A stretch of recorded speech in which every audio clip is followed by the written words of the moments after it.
We're the fastest growing podcast in the world. I have a CEO, and when I joined, we was around about 300,000 subscribers, and now I think we're the second biggest in the world. What's the formula for a viral trailer? The success of the DOAC trailers is very much down to a few moments, which is a successful hook. Does it establish who the guest is, what the topic is? Is that topic relevant to as many people as possible? And every trailer that we do goes through a 15-point checklist, and no trailer will ever come out unless it meets these 15 mark. And this is where you get down to the 1%. So take me back. It all stemmed from... That's fucking awesome.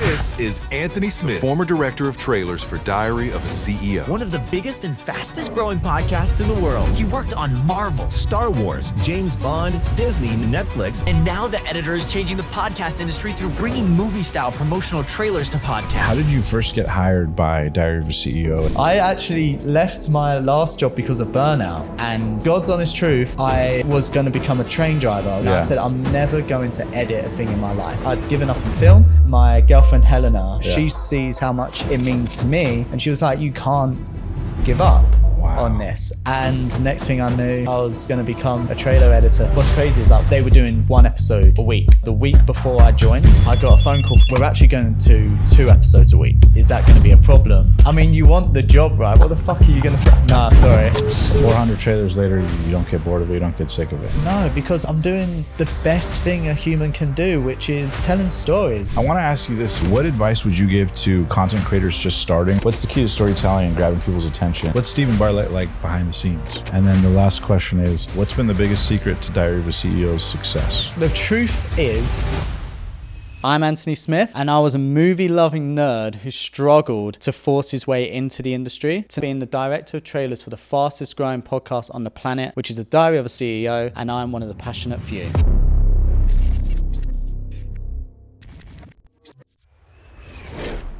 Hey guys, welcome to this episode of the Passionate Few podcast. Today we have an incredible episode as we sit down with one of the most incredible storytellers and online content creators on the planet, none other than Anthony Smith from Diary of a CEO. Thank you so much for being on the show today, brother, and I'm excited to dive in. Glad we could make it happen. Thank you so much for having me. I'm really excited. Absolutely. I'm glad we got to do this here in LA while you're in town. I know you're not really in town a lot, so glad we made it happen. Awesome. So let's get into it. A lot of people obviously have heard of Diary of a CEO. It's one of the fastest growing, if not the fastest growing podcasts on the planet. You guys have had some of the biggest names on the show, some of the best content clips out there. Billions of people reached, I'm sure, at this stage all over the world. So take me back, before you became one of the most prolific editors in the space of content creation, how did you get into any of this to begin with? Where did Anthony grow up, and how did your story sort of lead into editing?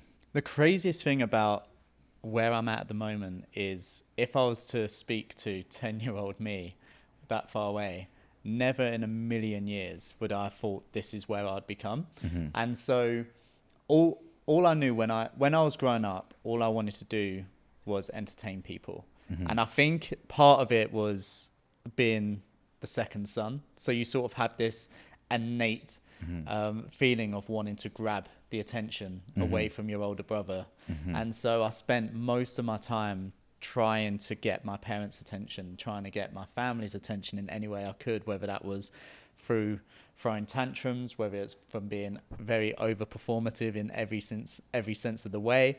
I would put on shows in front of my parents, and it was all in this need to just try and grab that attention and hold the attention with it. And I think as that sort of grew and I nurtured, I sort of found, I guess, a great feeling in entertaining people. And I loved the feeling that I got when I would make someone laugh, or if I would make someone, how I could provoke their emotions. It's almost like a weird power play in a sense, that you can control how someone's feeling in that time. And I absolutely loved it, and I got addicted to this, to being able to entertain people. And as I grew up, that manifested in different ways, whether it be through being a bit of the class clown, whether it be writing short stories, whether it be writing short films, and then becoming an actor. That was the path that I wanted to go down for so long, and I became part of a drama agency, and I was performing on stage.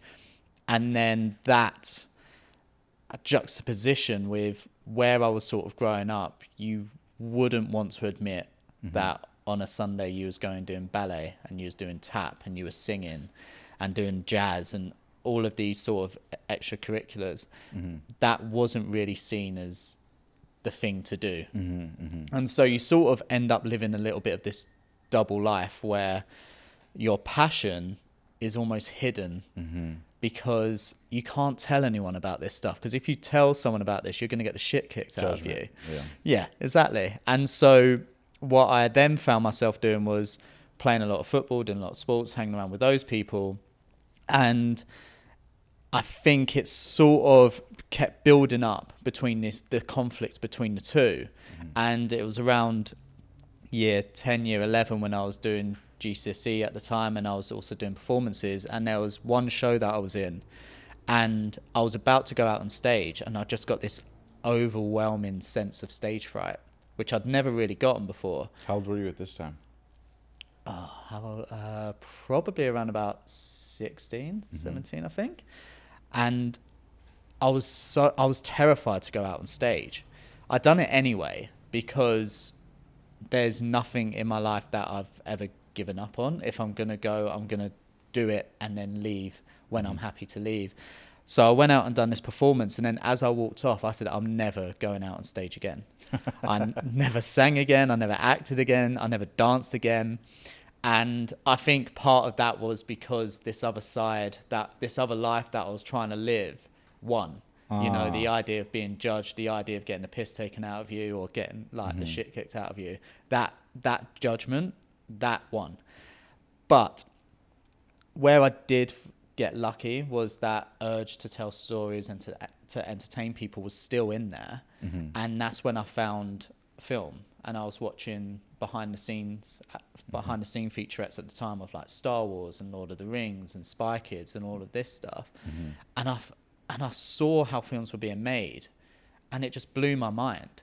And to the extent where I'd watch the behind the scenes more than the actual film. And I can relate to that. And you get fascinated with the worlds of it and the actors and where they got the cars and the sets or whatever. Yeah, the decisions people made to make it happen. The angles and establishing 100%, shots. And so I got so interested in learning how certain decisions and how people went certain ways in their careers to tell these stories. How did Tarantino decide to make Reservoir Dogs, where the whole thing's basically set in like this warehouse? You know, how did Spielberg, how did he come across all the challenges when making Jaws, where the shark was breaking down all the time? How did he persevere to make one of the most iconic pieces of cinema in history? I fell in love with those details and trying to understand the decisions that got them to that place. And so that's when my love of making film really took off, and I then went off to uni to do film production. And I think what I learned from there was that it's very hard to teach this sort of thing unless you probably go to like a prestigious film school or anything like that. Do you feel like you had a knack for storytelling? Like you were naturally better than average from the get? Because a lot of people have that. Or do you feel like you were average, but you were so obsessed that you just naturally got good because you were obsessed? Yeah. I mean, my hot take is I don't think anyone's born with a certain talent. Right. I think it's... in fact, there's an incredible clip with Ed Sheeran where he's talking about how so many people think he's just naturally talented. He's this gifted songwriter and singer. Right. And then he actually pulls up a sound bite from when he was singing when he was younger, and he played it out in front of a live studio audience. And by his own admission, it was not very good. Right. And so I think it's one of those where like my parents were the same. They would always say, oh, you've just got an eye for this. You're just talented in this way. And I just never believed it, because I think ultimately it just comes down to what you're interested in. And when you're interested in something to the core, you sort of build this obsession over it. Exactly. And and the thing is with obsession is, if you truly love something and if you care about it, it's only a positive thing. It's the most enjoyable thing ever. For me to regardless of outcome. Exactly. For me to watch a behind the scenes featurette, it's genuinely, it's like 10, 15 minutes of pure joy for me. It's never work. Right. So telling stories is never work for me. It's just something I love to do. Right. And so when you care about something that much and you obsess about it that much because it doesn't feel like work, naturally you're just going to learn so many different things that you're not even aware of that you're doing. And I think that's what it was for me. I wasn't born with this innate ability to tell stories. I'm still trying to learn how to tell stories. I wasn't born with this innate ability to try and entertain people. I was just a second son who wanted to get more attention from his parents and battle against my older brother. Right. And so you sort of, when you're growing up, you're so curious that you're trying to figure all of this stuff out. Right. And so that's where I think that's where I think that passion and where that talent came from, was just me spending hours upon hours focusing on something that I didn't even know was going to be a career or what I wanted to do. It's just something that I loved. And for context, how did you get in with DOAC, Diary of a CEO? Like, where were they at maybe in subscribers base, and then where are they today? Just for the audience who might not have full context. Yeah, of course. Scope. So when I joined, I believe it was around about 250 to 300,000 subscribers. On the Diary of a CEO channel. On the Diary of a CEO channel. And now we've surpassed 15 million. Wow. In the 4 years. So we're the fastest growing podcast, I believe. I think we're the second biggest in the world. How does that feel? It's crazy. But what's crazy is I've not actually stopped to think about it, because you're working on the next episode. Exactly. That's right. When I came in. That's right. So I came in from where they were doing one episode a week. The week before I joined, I got a phone call from Jack, who's the co-founder of the show, and he said, "Yeah, by the way, we're actually going to 2 episodes a week. Is that going to be a problem?" And I mean, you want the job, right? What the fuck are you going to say? Nah, sorry. What do you do? So you want the job. And so the first thing that any Brit does is go a little bit higher pitch and go, yeah, of course. Yeah, I'm all for that. And so the next thing I knew, when I took the role, was to do one promotional asset a week. And then the day I joined, it was like, okay, now we're doing 2 a week. So, so it's ever since I joined, I've just been smashing out 2 trailers a week. It's only really recently now that I've built a team where I can sort of take a bit of a step back and focus a little bit more on certain elements and on different avenues. But yeah, for the good part of 3.5 years, it was 2 trailers a week nonstop. And those trailers are arguably or inarguably the best in the world when it comes to long form storytelling. So kudos to you, seriously. It's incredible work you do in the world, my man. It's helped a lot of people. And I know that also you must have learned patterns or common denominators when it comes to storytelling. After telling that many at that high level, at that volume, at that different a spectrum, men and women from all walks of life, yet you found a way twice a week, every week, 400 times in a row to make that compelling to millions.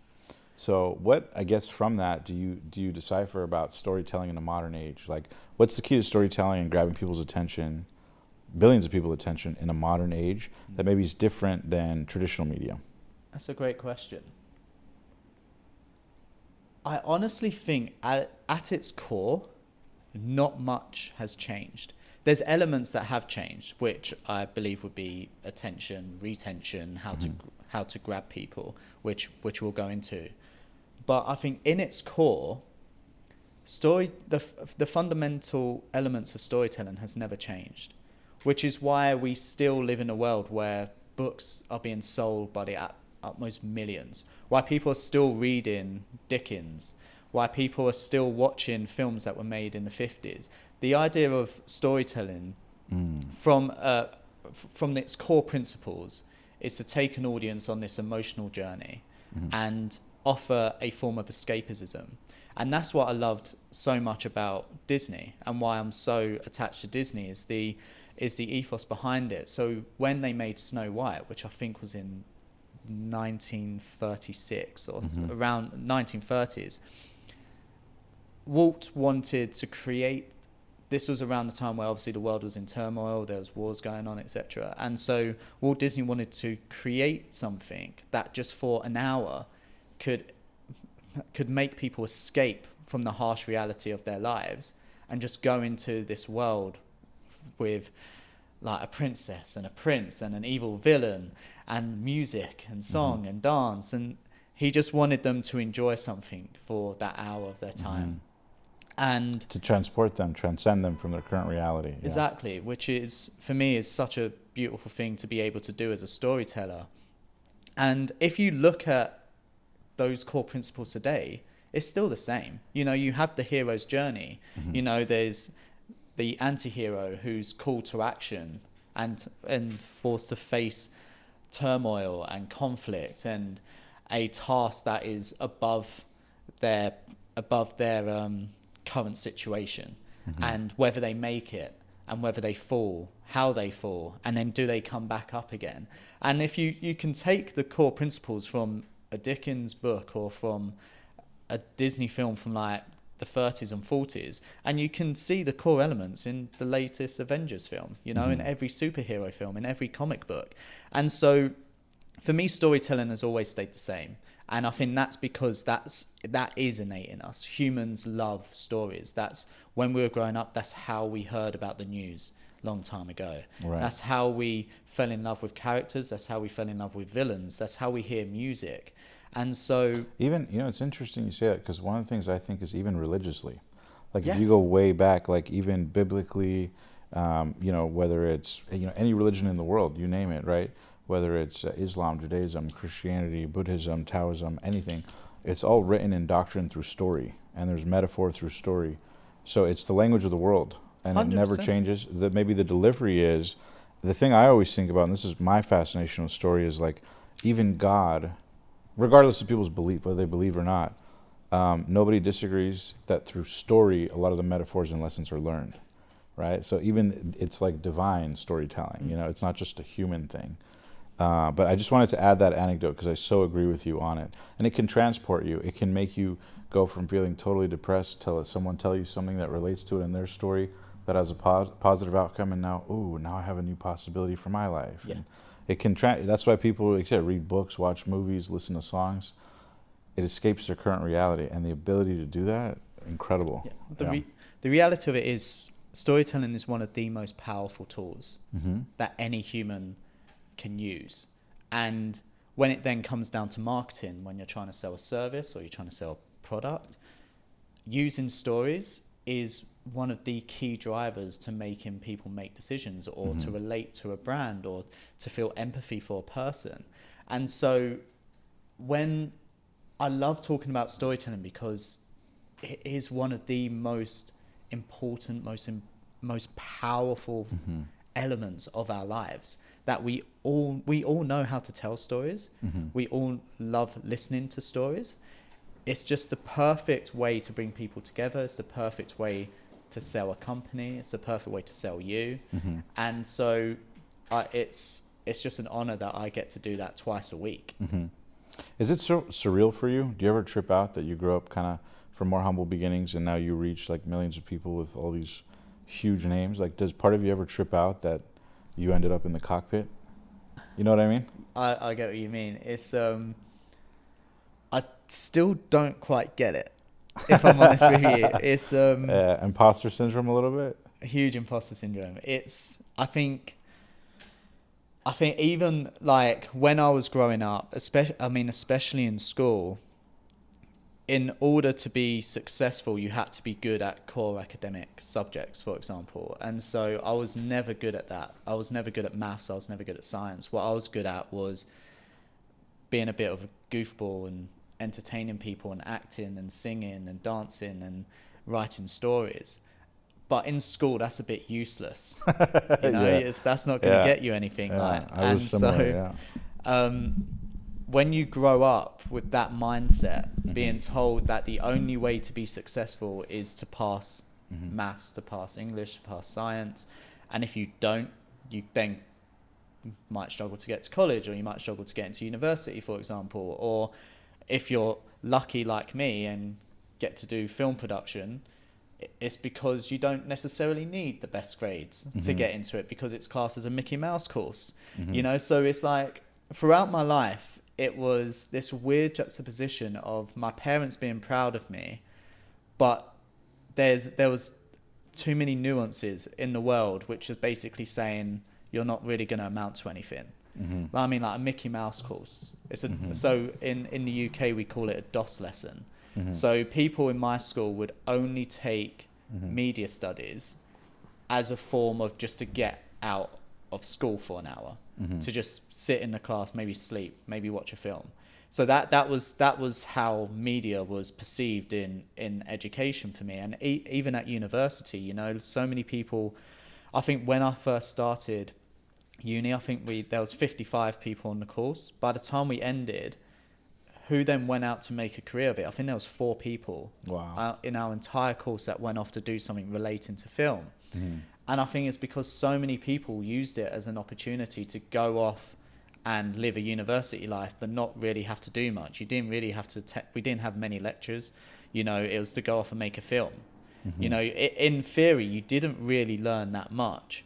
And I think it just wasn't really taken seriously. So that, for me, that's something I always struggled with, because I knew this was something I loved to do, but I also didn't want to be a disappointment to my family, to my friends, and to my teachers. And so just be a filmmaker or artist that grows old and never did anything with the craft. Yeah, exactly. And it's just, everything you do in this industry can be met with those nuances. Even to the extent when I graduated from university, the only way me and my business partner at the time could make money from this was to create our own video production company, because we didn't have the money to buy our way into the industry. We didn't have family members doing this thing. So we created a company because we're like, we need to make money doing this stuff, which can then fund us to make the stuff that we really want to make.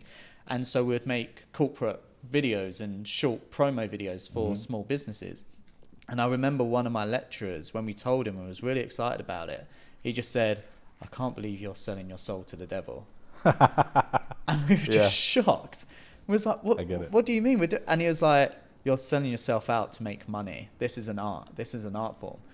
And I was like, well, we've got to make money. If we want to do this thing, we've got to make money from this. We've got to make sales from this. We've got to market.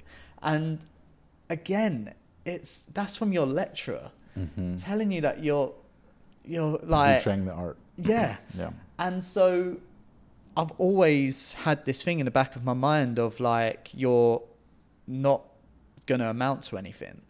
And so the issue I have now with DOAC is I just struggle to believe people when they say the nicest things to me, truly the nicest things to me. What you've just said there is amazing. And for a moment, it really fills my heart, and I love it, and it makes me so warm, and I have that purpose bubbling in me. But then almost like that, I just hear that niggling voice of all of those years of the build-up being like, don't mean anything. It don't mean anything. Like, you're not successful. You're not smart. You're not good at this. And so where I think it's inadvertently helped is it's pushed me. And probably humbled you in advance in a kind of way. Yeah, 100%. Because if you didn't have that resistance, perhaps you could have, the praise can kind of get to you a little bit. But because you have that, you know, it's like, oh, whoa, this is new. This is awesome, because you're so grateful since you didn't have it. I think they say your biggest void is your biggest value. You know, so sometimes what you have the least, you crave the most. I agree with that. I think you do need it. Maybe not so much to the extent that I've had it. Do you remember the first time you got a message from somebody like, whoa, that was amazing? Like the first fan message or something? I remember it was it was Michael Jordan's coach. Tim Grover. Yeah. And that was one of the first times really where I could really put my vision into the trailers of what I wanted to do, which was to make it more of a cinematic experience that took audiences on this narrative journey of emotion. And it worked so well because of the way he spoke. everything he said was with such precision, and it was direct, and it was strong and firm. and firm. And so I remember with his hook, we done like the first time we sort of done a bit more of that B-roll whilst he was talking, and one of the comments we got was, "This is just like a Netflix documentary. This is awesome." And I saw that and I was like, fuck, someone's comparing my work to a Netflix documentary, because I'm inspired by Netflix documentaries. I love documentaries. Right. And the problem I had was, again, then straight away it's like, oh shit, now I need to do this again. And then I need to do it again. Yeah. And then I need to do it again. And so the compliments I get are so incredible. And I love them so much. I screenshot them. Every single trailer goes out. I probably shouldn't, but I read every single comment. Right. On pretty much every single platform, because I want to learn and I want to engage with the community. I want to see what they're liking, what they're not liking. Mm-hmm. And so I'm so blessed that I actually get to read these comments. And Steve, to give him his due, has been incredible, because I came from an industry before where you were often white labeled, which meant you could not shout about your work, to the extent where if I post something, I'll probably get a message from someone saying like, "Oh, our solicitors are on you now." Right. And so that really hurts an editor or a creative, because you put so much passion, you put so much of metaphorical blood, sweat and tears into these projects, and you can't even shout about it and be like, this is what I've done. And so Steve was the first person to not only acknowledge it, but then to start tagging me in the comments and be like, this is the guy who made it. And so then I started getting people tagging me in their next comments, and then I got people messaging me, and then I got people starting to ask me questions. So then I thought, okay, I'm going to start writing posts about this stuff and start sharing the things that are in my brain, because I got to get them out there somehow so they can stick. So I'll start writing about my thought processes on LinkedIn, for example, and people just seem to love it, and people just seem to be really thankful for it. And so for the first time ever, I felt like validated, and that I was meant to be doing the thing that I was supposed to do. do. That's fucking awesome. I love that. That's fucking awesome. So, especially as an artist, because so few artists get to hit that point. So to get it, you're so appreciative of the position. Yeah, 100%. And don't get me wrong. I mean, when we first started, we had a lot of people doubting the trailers, for example. And what I love is the juxtaposition of the comments. So at the start, it was very much like, why are you making this like a Netflix documentary? This is just two people talking. Why are you making this feel like it's some sort of documentary? Why is it dramatic? Why is it dark? Why have you got music on here? And then it switched to like, this is like a Netflix documentary. I love the music in here. I love how dark it is. I love the tone in it. And so you sort of saw the audience get used to it and adapt to it and understand it. Yes. And it all came from this idea of, with Steve and Jack and the whole team, which was like, this is so much bigger than a podcast. We want to make this a show. We want to make this different. And Steve, for his credit, he brought a bunch of people from so many different industries who'd never worked in podcasting before to rewrite the rule book and to try something different and to have some fun with it. And so from my end, obviously I came from the film and TV background, so I could bring that into it, and all of the influences that I had from there, like there's Disney in there, there's Guy Ritchie in there, there's Australian reality TV shows in there, there's horror in there, there's crime in there, there's rom-coms in there. And so being able to put all of that, the things that I love and the things that I grew up love watching into this work, that then gave me that purpose. But it also gave me the pressure, right? Of you need to not only keep going, but you need to improve it. You need to keep going hard. Upping the ante. You need to up it. You need to keep finding those percentages. You need to keep growing. Hey guys, we'll get back to the video in a sec. But first, quick question for you business owners watching. Are you really using AI to grow your business profitably? Or are you leaving money on the table?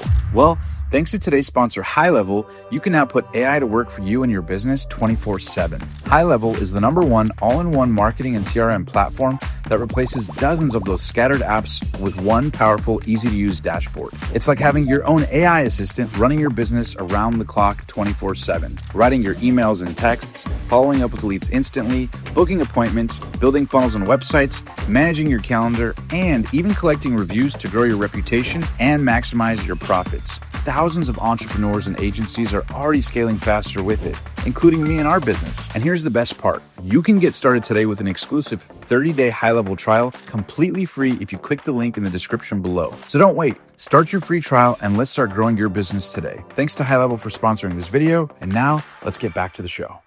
How did you first get hired by Diary of a CEO and meet Steve? So a bit of context before that, I was working for an agency where we would run and create the assets for some of the biggest studios in film and TV. Mm-hmm. And as like anything in that industry, it's very hard. It's it's a lot of late hours, it's a lot of hard work, which is fine because DOAC is a lot of long hours and so much hard work. Mm-hmm. Arguably working at DOAC has been the biggest challenge of my career so far. The difference was, and this is why it's so important for creators and artists, is that purpose.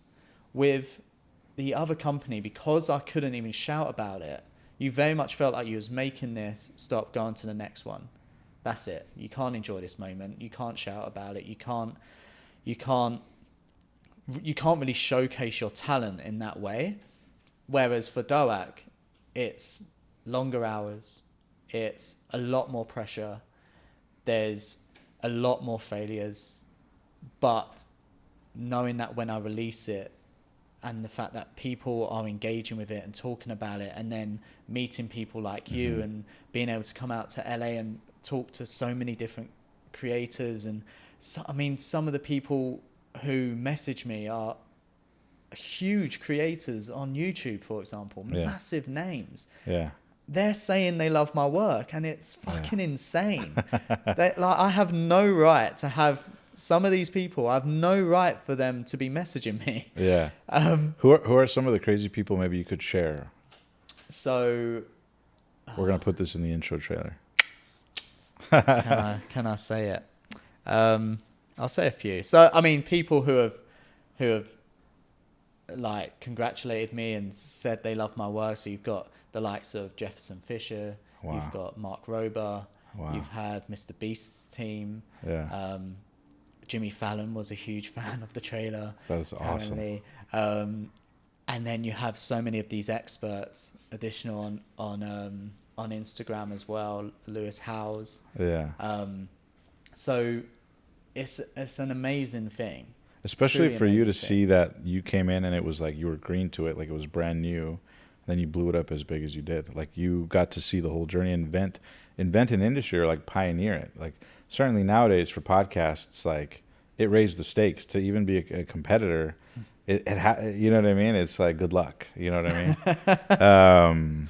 No, but that's incredible what you guys did. I want to ask you this, switching gears a little bit. 2 questions. One. What advice would you give to content creators just starting or who want to grow maybe their own show or their own podcast? Like, say they're starting ground one. What would your best advice be from someone who's built, the fastest growing podcast in the world?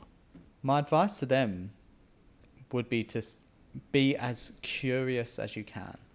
And so what I mean by that is have this ability to become a sponge, soak everything up. Because the thing is I think the biggest problem a lot of creators have today is it's very narrow thinking. They see something that's been done well before, so they do the exact same thing. We're seeing this now with AI, and now we have what we call AI slop, right? Which is one person makes this really cool AI video, and now everyone makes that AI video. And I think for one of the biggest problems that our industry faces and creators face, in my personal opinion, is this idea of virality. Yeah. This is where I also had a speech impediment growing up, which also didn't help with this idea of not feeling that I was worthy. Shit, I couldn't even fucking say the words I wanted to say for it. Oh, we got it. Virality. Yeah. Virality. There it is. Yeah. In my opinion, that's it's pretty much a disease. It's an addiction. It is, yeah. It's a horrible, horrible addiction. And I admit I've been through there. I mean, working for the fastest growing podcast in the world, it's very easy to get sucked in to that being your metric of success. And what I've realized the hard way is it is an addictive substance that once you're in that loop, it chews you up and it dictates your happiness. It dictates your worth. It dictates your purpose. And ultimately, it's not all that important. Mm-hmm. And so people ask me all the time, how do I go viral? The reality of it is, if we were to all sit down and think about it, it's very easy to go viral. Film yourself kicking the shit out of someone. Do a random trending dance, upload a video of a cute dog doing something. There's so many ways to go viral. The difference is, what's the meaning behind it? What's the justification behind it? And so you get so many companies now, especially small companies, where they're hiring marketing teams and their goal is to go viral in the hope that going viral means you get business. That's not necessarily the case. If your content isn't relatable, if it's not relatable to the audience or to the business itself, what you then find is you have loads of people watching your content, and then that's it. They move on to someone else when they don't get the exact same content before, or if they're misled, thinking, oh, I thought this was going to be a platform showcasing dog videos. I didn't realize it was for a sales company. And so you see this sort of stuff all the time where marketing teams are just trying to jump on that next trend to go viral. And the reality of it is, when those people are watching it, they're watching it for that content. And so what we do with DOAC is, I don't make a trailer in the pursuit to make it go viral. It's in the pursuit to entice people to watch a 2-hour-long episode. And so I've got to put all of my knowledge and all of my focus into how can we grab people in and make them stay. And so that means, how do we give them value? How do we offer them promises? How do we say to them, if you come and give us 2 hours of your time, we're going to teach you something that can ultimately change your life. And the way to do that is just by being authentic and respecting the audience, respecting the guests, respecting Steve. And so when it comes down to the trailers, of course we're looking at what are people searching for the most. Of course we're testing out thumbnails, because that's not in the bid to go viral. It's in the bid to know people are really interested in this topic. So we want to make sure the audience knows that this topic is covered. So you're almost like doing data to study the market and understand it deeply, more than just trying to understand what's viral today and let's do that and let's move on to the next. You're understanding culture. You're getting data on culture interest. Exactly. Yeah. So you're quantifying cultural interest with data research. And I think the difference is, for a lot of people, that's smart. Going viral is a vanity metric, right? And it's a one-off thing. It's a one-off thing. It makes you feel great when you go viral. And it's so hard to, especially for creators and especially for entrepreneurs now, and we're in this creator economy, and so it's so difficult to actually tune out of it. I decided this year that I wanted to try and grow a little bit on Instagram, and so I started posting some videos. And one of the videos I got, I mean, on average my videos might get like 10, 12k views on my, because I've just gone to like 10k followers. I'm very new to this side of it all. Welcome. And I remember one of my videos got like 120 odd k. And there is still that part of you like, oh my god, it's like tripled. And you go into the analytics and you see that graph and you see that little dashed line below of your normal metric view. And you're like, fuck that dashed line, and that's like. But then you've got to remind yourself that, okay, when I post my next one, chances are it's not going to hit that. Right. And so you face a decision. Do you go, okay, I'm going to make more stuff just like this, which may not necessarily get everything that I want to get across? Or do I stick to my principles and go, okay, I want to keep teaching people here? So that means some of the videos I'm going to post may not appeal to the masses, but for those few, it might change their entire career trajectory because they're going to learn a brand new skill that they can implement. And so, I mean, one of the best messages I received was, there was this one guy, I think he was living in Sweden, and he got a job to become a trailer editor for a podcast. And he messaged me and he was like, I just want to say thank you, because it was through your work that I then found this podcast was hiring. And then I spoke to them about, I've been like watching all of your posts and I've been soaking this up, and I think I'm ready to go and work for this podcast. So he made like a trailer for this podcast, and they ended up hiring him. Wow. And so he got it from just, he just educating himself, and he was learning this stuff. Yeah. And that means more to me than any amount of views. Yes. And so that's why I think the biggest advice I would give to content creators is to be curious, in the sense of just soak everything up and learn, and stick to your true purpose of what you want to do. Don't do things just to go viral. Do things to offer something to people. Do something to offer the world what you do. And so you get there by focusing, and again, this is where I say the curiosity comes in. You get there by not focusing on the narrow. You don't go, okay, well, this is trending, this is going viral, so I do that, even if it's against my core. When you're curious, you suddenly start realizing that, okay, there's so much more that you can bring into your work here. Like I was saying before, my work's heavily influenced by Disney, to horror films, to rom-coms, to Guy Ritchie, to action films, to Australian TV shows. All of this stuff really has influenced me.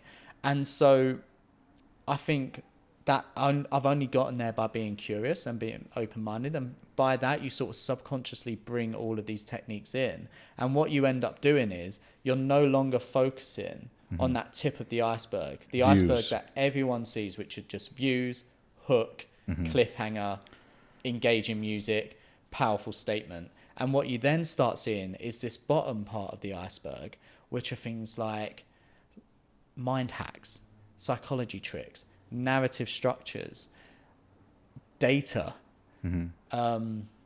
genre of music, genre of film, the codes and conventions of those genres. So what does every single horror film have? Most horror films have similar codes and conventions, even if they differ in certain ways. And so how can I use them and implement them into my work, even though I'm making something that's a podcast about a plant or something? You know, how can you bring in all of these different elements? Right. And by being curious, you're bringing all of that knowledge in, because you're not shutting your mind off to just that one trending dance that's going viral. Right. You're focusing on like hundreds of years of people being successful and crafting their way into these industries. One of the questions that I would have then is, because if someone hears that, I love what you're saying on the authentic side. On a practical level, someone would hear that and go, well, shit, my next 5 to 10 episodes, like, I can be authentic as I want, but what if I don't make it economically sustainable? Or how do I know if my authentic stuff is good? How do I gauge where I'm at in space? I know Gary Vee talks about, he talks about making 100 videos before you even care about the views. Just as a rule of thumb, whether it goes viral, nobody watches it, just accept in advance, nobody will watch your first 100, and start judging the views after your first 100. But you have to build that muscle. I think, for me, I was fortunate because out the gate, our first couple videos did well. So I never struggled with that too much. But I know a lot of content creators who do say, I've started my podcast, or I'm starting my podcast and it has like 12 views. Should I do a video? Should I do audio? Should I do a solo video? Should I do interviews? Right? They struggle with maybe formatting or positioning.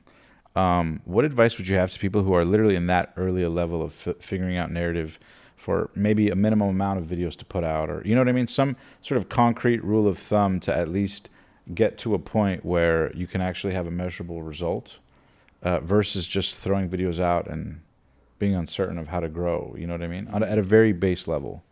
At a very base level, watch what other people are doing and adapt. And so what I mean by that, there are ways to see how success looks. Mr. Beast is a fantastic example of that. What are the elements that makes Mr. Beast successful? I mean, granted, he's one of the... He will tell people more than anyone that compound. That obviously he's been doing it for 10 years of still doing it, and it's just that consistency of constantly posting. And he was doing crazy stuff. He did like counting to like 100,000 or saying Logan Paul 100,000 times. Exactly. Yeah. And so I think the reality is that, especially in the world that we live in now, one, there's no assurances, and B, good things take time. And a great example of this is I can go into a lot and buy most normal mid-range cars, right? If I want a high-end car, they make it there and then, and I'm going to have to wait 6 months for them to build it. Right. Good things take time. The best things take time. The Die of a CEO was the exact same. And even with us, you can see that compounding graph. We've shared it quite a few times of that compound. But what I would say to give yourself the best chance of that consistency and to start that understanding that growth is an amazing quote by Michael Bublé when he came on the podcast. I love Michael Bublé. Same here. Gives amazing hugs. And when he was on the podcast, he spoke about a time when he met Tony Bennett. And he went up to Tony Bennett and said, "Your work has influenced me so much, along with Frank Sinatra, along with Dean Martin, along with all these artists." And Tony Bennett turned back to him and said, "Good, because if you steal from one person, you're a thief. But if you steal from multiple people, you're an artist." And so that's what I would say. And again, it comes down to that curiosity loop and the iceberg side of you can look at the success of the Die of a CEO, you can look at the success of Mr. Beast, you can look at the success of Gary Vee, you can look at the success of Casey Neistat, all of them doing very different things, by the way, but they've all been successful. So what are the things that made them all successful? With Casey, it was storytelling. The way he told stories was incredible. You can study how he tells stories. You just watch his stuff over and over and over again and start analysing it. You can then see how Mr. Beast crafts a narrative in his videos. You can then see how we craft narratives in our trailers. You can take all of these different elements of it, and that's when you start creating this skill stack of all these different industries, of all these different lessons, which then creates your thing.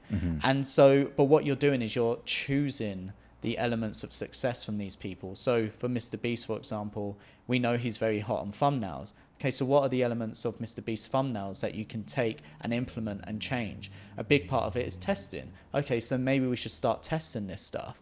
And so I think ultimately the biggest advice, which is very, I guess holistic in a way, but it's so true, is outcare every single person. If you outcare trumps talent every time, in my opinion.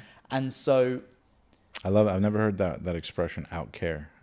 Yeah. I love care, but outcare. Outcare. Yeah. It's not enough to care anymore. That's right. If you want to care, that's great, but you'll never, because you're competing with everyone else who cares. Exactly. But it's the guy who's like, no, I love this. Yeah. Everyone does something because they have an element of care.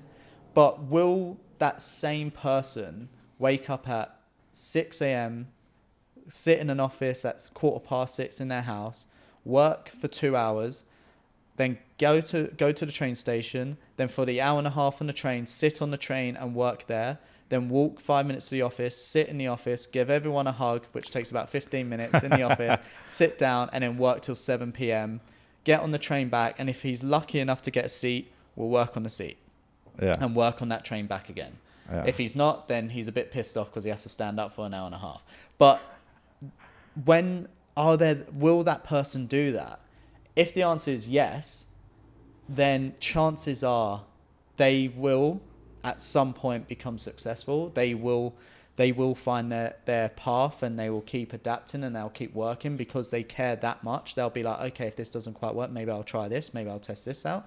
If they're not willing to care so much, then you've got to understand that you are then competing with everyone else. And that's fine, but you're just reducing your chances of success in that way, right? Yeah, you won't win. And and the reality of it is, it's not for everybody. And that's something I've come to realize as well, is that it's not for everybody, and that's absolutely fine. You don't have to be someone who pioneers a brand new way stuff is marketed in a brand new industry. You don't have to be that person to do that. It's just, if you do want to be that person, it's gonna take a lot of sacrifice and a lot of hard work, even if you don't know it, and even if that's not what you signed up for. I didn't sign up for that. I actually left my last job because of burnout. And I was You thought you were burned out there. yeah. And God's honest truth, I was going to become a train driver. I was looking at how I become a train driver, and I said, I'm never going to edit a thing in my life. I'd given up on film. I didn't watch film because there was a time where I was being worked to the extent where I was having panic attacks on a daily basis, and there would be times when I would just burst into tears and I was crying whilst I was editing, because I didn't have time to go into a different room and cry. Because I was that busy. And so when I left, I said, I'm never gonna work in this industry again. Why would I? It's horrible. And then I found so I was looking for, like, how do I become a train driver? And my girlfriend Helena, who is, I mean, I know people say I say it because I'm the boyfriend, but I genuinely do believe is probably one of those people who, if God put on earth is to make the world a better place, she is one of those people. She's the most humble, the most caring, the funniest, she's just the best. Where'd you meet her? Where did I meet her? So I had recently broken up with another long-term relationship. Anthony, legend. And so I moved. How recent? And that was up north. How recent?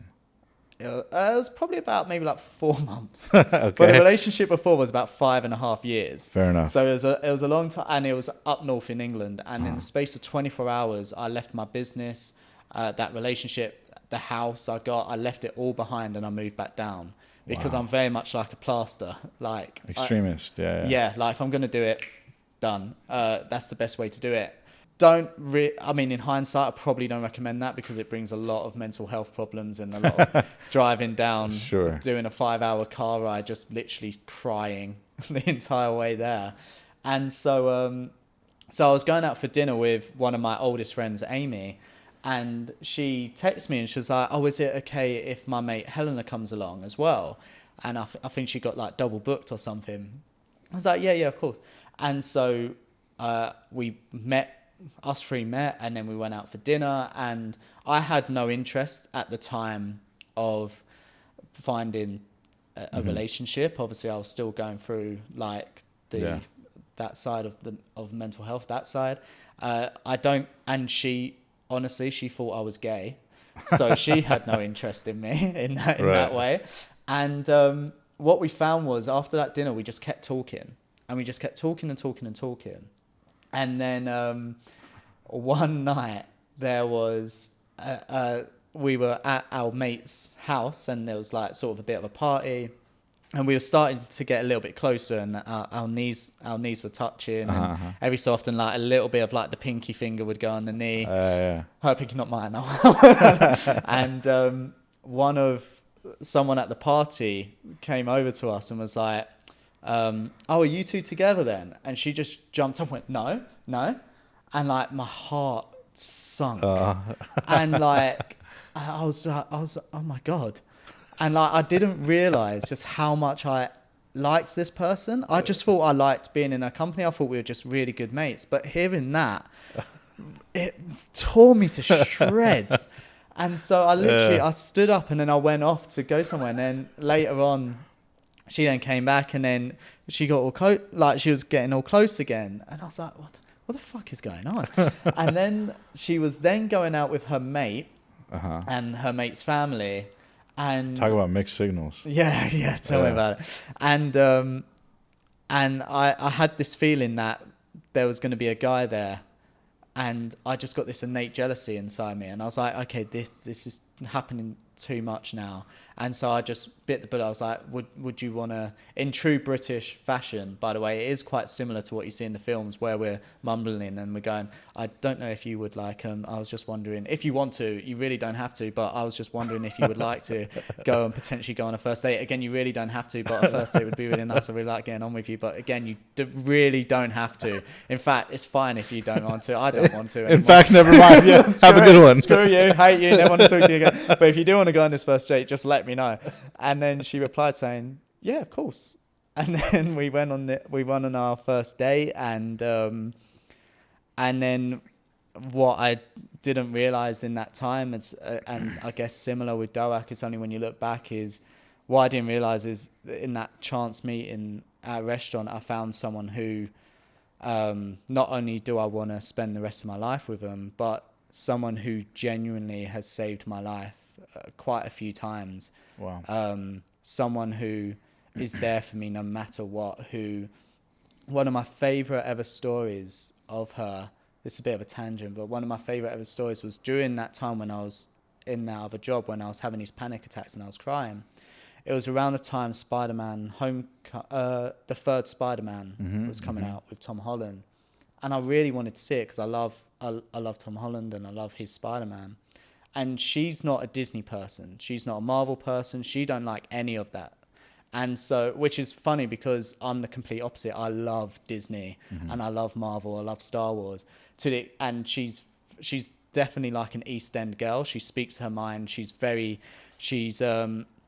don't beat around the bush. She's stern. And like, I remember my aunt came over to us one time, the first time of meeting her, and she's like, oh, do you love Disney as much as our aunt does? And she was like, no. And then my aunt was like, oh, how's this going to work? Like that's the only factor that means happiness, right?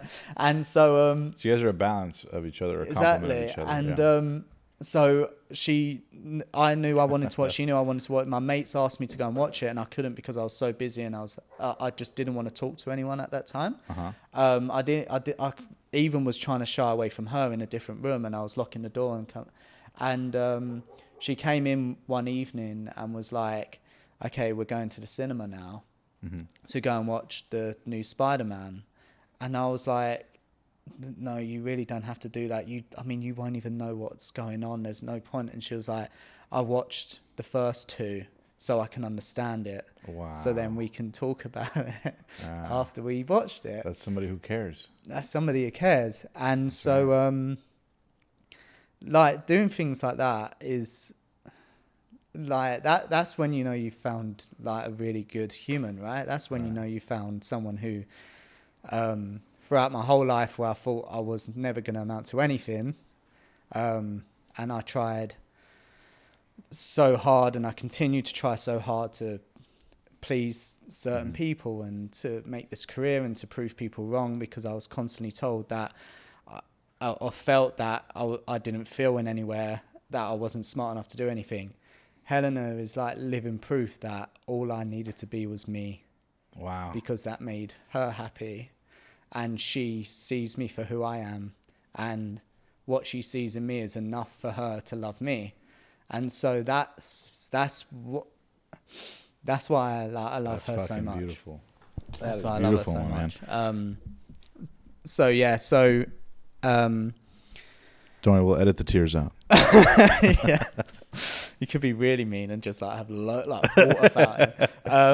And so going back to when I was doing this whole thing with... No, but that's incredible, and I appreciate you sharing that. Thank you. That's awesome. That's awesome that you met her. And then Helena later, was there a connection with her being out one night and it leading to the job at DOAC, you were saying? Yeah, so I was so close to applying for any sort of train driving job I could get, like the training and things like that, never wanting to return to the industry. Why train driving over anything else? Get away from everybody. Partly because I have a union, so I felt like, okay, at least I've got someone that got my back for me. And it was just the first thing I thought of was like, yeah, you're just in this room alone. Yeah. You're just going back and forth. Once you're done, you're done. Yeah. You know. And so I don't know why that just sort of appealed to me. And then Helena just went to me and was like, but give it a month, you'll be so bored. This isn't you. Wow. You're meant to be doing this thing. And Wow. she doesn't like film. She's not that way inclined really, but she sees how much it means to me. And she was like, you can't give up on this. And so, so then it just so happened the next day I saw a post from Jack Sylvester saying we want someone to find a way to promote this podcast called The Diary of a CEO. I'd never heard of it. I'd never heard of Steve before. Where did you see the post? LinkedIn.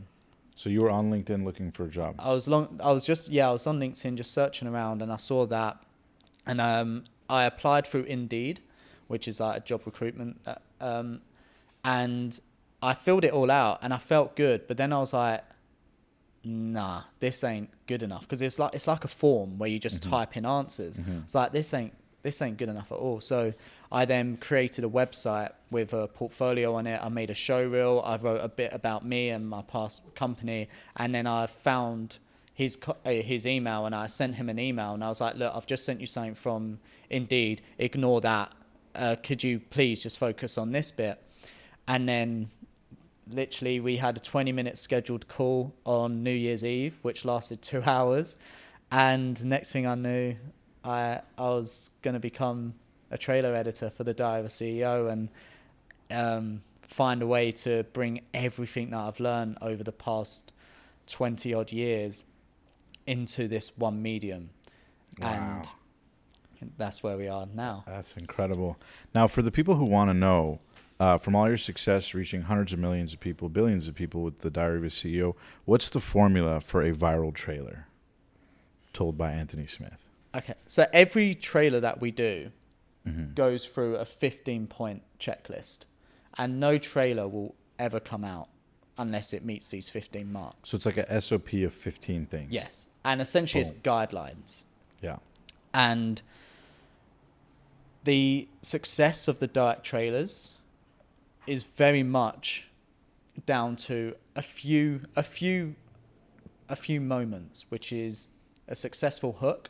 So does it engage the audience? Does it entice them in? The first 3 to 5 seconds. First 3 to 5 seconds, we've pushed it to 25 seconds before now.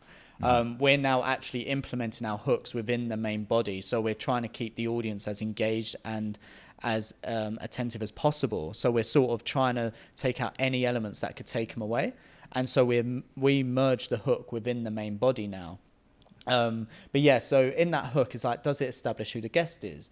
Does it establish what the topic is? Is that topic relevant to as many people as possible? How can we make it as relevant to as many people as possible?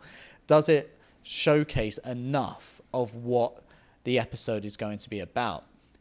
So a good example of this is Kevin Hart. Kevin Hart is arguably one of the biggest comedians and actors of our time right now. I love the trailer, by the way, that you made with him. Thank you so much. So the challenge that I had was like, okay, loads of people know who Kevin Hart is, but can loads of people actually relate to Kevin Hart? Not many people can relate to his success because he's had astronomical success.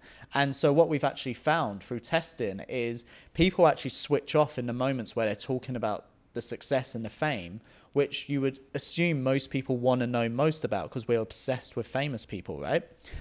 So what I wanted to do was like, okay, so how can we make this relevant to everyone or as many people as possible? So we have an avatar called Jenny, and Jenny is our run-of-the-mill woman, normal job, 9 till 5.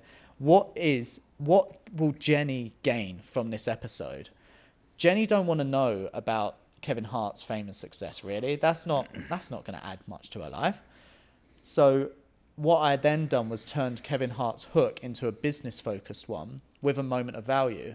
A moment of value is what every single trailer offers, which is, I guess it offers a moment of wisdom or a piece of advice or a framework that if the audience didn't want to watch the full episode, they can come away from watching this trailer feeling like they've still learnt something, that they've still gained value from it. Satisfied from the trailer. They're still satisfied because ultimately not everyone's got the time to go and watch it, for example. Other people have other lives going on. But the last thing I want the audience to feel is empty by the end of it. Like, what was the point in watching it? And so we offer a moment of value. And this is done in various industries, right? This is why they put out bread when you sit down at a restaurant, because they know you're more likely to spend more money if they give you free bread. Supermarkets done the same. It was called loss leaders, where they used to give out free fruit. So you'd pick up a banana as you're walking around and you're more likely to spend more money. It sort of gives a little bit of this guilt paradox of, okay, they've offered me this. I sort of they deserve me to spend more money with them, sort of thing. So that's what we do with a moment of value. And so with Kevin Hart, his moment of value was all about being the dummy in the room. So being curious, asking questions, not shying away from anything, not being stubborn. That's something everyone can learn in any walks of life, of where they're going into a meeting and they're not until 5, or if they're going into school. It's like being the dummy in the room. Ask the stupid questions and learn those answers. And so that then tees into his story, which again is mainly focused on this idea of working hard and adhering to the advice that his mother gave. So many people can relate to their mother and the advice that their parents give, right? And so that brings that heartfelt nurture of it, of like, okay, this guy is learning from the wires here, and that's guided him to this astronomical success. And then we, in true DOAC fashion, we'll drop it and then we'll offer a cliffhanger. And so a moment of value is something that if you implement into your content, what you start seeing is that you start engaging with the community. You're allowing the community to gain something from every asset that you do. When I go on podcasts now, or when I create my own clips, I won't share anything unless I watch it and I'm like, okay, I've learned something here. That's right. So, and because people send you clips, right, to collab on and things like that, and there's some that I won't collab on because I feel like that it's not serving a purpose. It's not doing anything. It's not teaching anyone anything. Right. So I don't want it on my platform. And so, isn't it mind blowing to you how rare good taste is with video? It is, yeah. Compared to the population who do it. Yeah, you know what I mean? Is. It's, but I guess that's part of the changing world that we're in now. People want things fast, cheap, quick. Yeah. Fast, cheap, quick. Fast, cheap, cheap. Fast, cheap, quick, easy. And cheap. Fast, cheap, and easy. Yeah. They like. I mean, that's why IKEA is so big, because you can just go and buy a wardrobe on day one and have it built in about a couple of hours. You don't have to wait for someone to build this beautiful wardrobe anymore. Yeah. So we're in like these comfort crises. We're in this, we're in a world where we can get everything that we want so quickly and so easily. Naturally, just standards drop. And so I think it comes down to the people who refuse to allow their standards to drop, to then fight for the people who's like, no, there's still art that can be made out here. There's still something to be said about caring about everything. There's still something to be said about pouring your heart into this stuff. You know, it's because if you look at the stats, if you look at the way things are going with people's attention spans, even the way how they're retaining information, it's all going downhill, you know. And so we're doing this stuff, and it's really interesting because, again, it comes down to this viral, how to make something viral, how to make these, and you see all the time with these clips where a lot of them are quite mind numbing, and you end up scrolling for hours and hours on end and got nothing tangible, and you've got fuck all out of it. Yeah. And so for me, I don't really want to contribute to that personally. You know, I think there's people that do. Okay, fair enough, but there is a way you can sell a product. There is a way you can entice people in. There is a way to entertain people by still holding on to principles of telling a story, of taking them on an emotional roller coaster, by offering them value, by offering them authenticity. You know, you can still do this stuff. It's arguably it's a little bit harder work, but it's so much more worth it. And the community that you build is so much better. And you Samir talks about this all the time, which is this idea of empty views. From Colin and Samir. From Colin and Samir. Yeah. And he talks about this idea of empty views. Like, you can get thousands upon thousands of views, but if they're empty, what's the point? You know, like, isn't it better to just focus on offering something valuable to people that they feel strongly about, even if it's a smaller group initially. 100%. Like, and the studies and the stats show this stuff, where some of the most, there's an actual thing where they used to be like with celebrities, the more hated you are, the more money you earn. Mm-hmm. Because what you end up doing is, there's Trump right there. Yeah, it's because the people who don't like you, okay, fair enough, but the people who like you, they like you. They will do anything for you. They will like move the earth for you. They will fight for you. Mm-hmm. And they're the ones who will buy your stuff. They're the ones that will hone in. They're the ones who will talk amongst themselves. They'll do all this thing. If you're liked universally by everyone, you're sort of, I don't think people care as much, you know. Mm-hmm. A friend to all is a friend to none. Exactly, and it's and you can't please everyone, and you can't do all this sort of thing, and it's so I think this idea of focusing on that the key metric, which is what you want to achieve ultimately, what is the best value that you want to give people here. How do you see? You talked about the decline of people's attention span. Changing the landscape of media. How do you see that affecting or influencing how you guys create content at DOAC? Because I know, for example, let's just say your trailers, that's a huge part of what hooks people, especially when they've never heard of the show. Now, at this stage, everyone's heard of the show. But early on, those trailers became an identity that hooked people in to learn more, which you did a phenomenal job of. Obviously, Steve does a phenomenal job of the interviews. But in that dynamic, how do you see it evolving or changing as attention spans shrink? How does that influence what you do? Do trailers get shorter but quicker? Do you one day see a world where maybe people don't consume long form as much at all? How are you guys thinking about it internally? I'm curious. Yeah, I mean, I think what's interesting is you'll actually find there's loads of people actually wanting to find long form, because there's going to come a time, everything goes round in circles, right? Mm-hmm. And there's going to come a time where people are just sick to death of AI slop, and and not getting any substance, because they'll feel a lack of purpose in themselves. They'll feel a lack of meaning, and so they'll sort of actively go towards the long form, authentic long form content. In terms of the way how we change and how we adapt, the trailers do that all the time, and this is where you get down to the 1% and the nitty gritty, and again these minute details. So, for example, I'll do research into the average amount of time an audience feels an emotion and starts getting bored from that emotion. So, for example, if it's a moment of sadness, if you had a long, drawn-out 50-second moment of sadness, chances are you're going to start losing them around about the 26-second mark.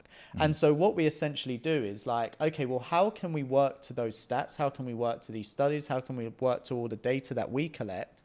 But then make sure that we don't give up on our first principles, which is to tell a story, to entertain, to engage, to offer value, and to offer promise, and to respect the viewer and the guest. You can still do all that stuff and still plan out retention hacks. So you can still change the tone of a trailer, which is what we do. We go on this emotional roller coaster every time. But it's interesting because, again, it comes down to this top part of the iceberg. So you would always assume, especially now, that the way to grab an audience is it's got to be fast, energetic, shocking. But yet some of our greatest trailers have been a 25-second slow opening of someone in tears and opening up to themselves, because humans have this feeling inside, like we're drawn to people who are scared, and we're drawn to people who are upset or vulnerable, who are vulnerable, in part because we're looking out for the danger. This is evolution talk, right? There's a reason why when it comes to true crime documentaries, I believe more women watch it than men. I was just going to say, that's my mom's obsession. Exactly. And it's because, and you would think, naturally, I'd assume you'd naturally think it would be more of a male-dominated genre because it's like murder and it's danger and it's adrenaline and things like. But when you actually deep dive into it, a lot of women watch it because they're looking out for signs of like dangerous men, for example, for criminals. So they're looking out for that. Okay, what are they doing that I need to be aware of, whether they know it or not? And they're doing things like that. They obviously have more empathy statistically than men do. So they relate more to the victim and the victim's families. And so they sort of, women tend to gravitate more towards like empathy and towards those people and towards that sadness. Wow. And so there's these are all like sort of those little evolution based hacks of like how we've grown. And What do men gravitate towards? Men tend to gravitate, a lot of the time they tend to gravitate more towards, I guess, logic. Men like a hard stat. Men like something a bit more Black and white in a sense, but also fear. Men gravitate towards fear because, again, in the evolution sense, we were alerted for fear, right? When we saw fear in someone's face, that meant, okay, something's about to happen, so we need to be prepared for this. And so that's why like their senses they would pick up on this, and they would pick up on when someone's eyes would open wider, which is a sign of fear. It's like, okay, I need to be alert here, for example.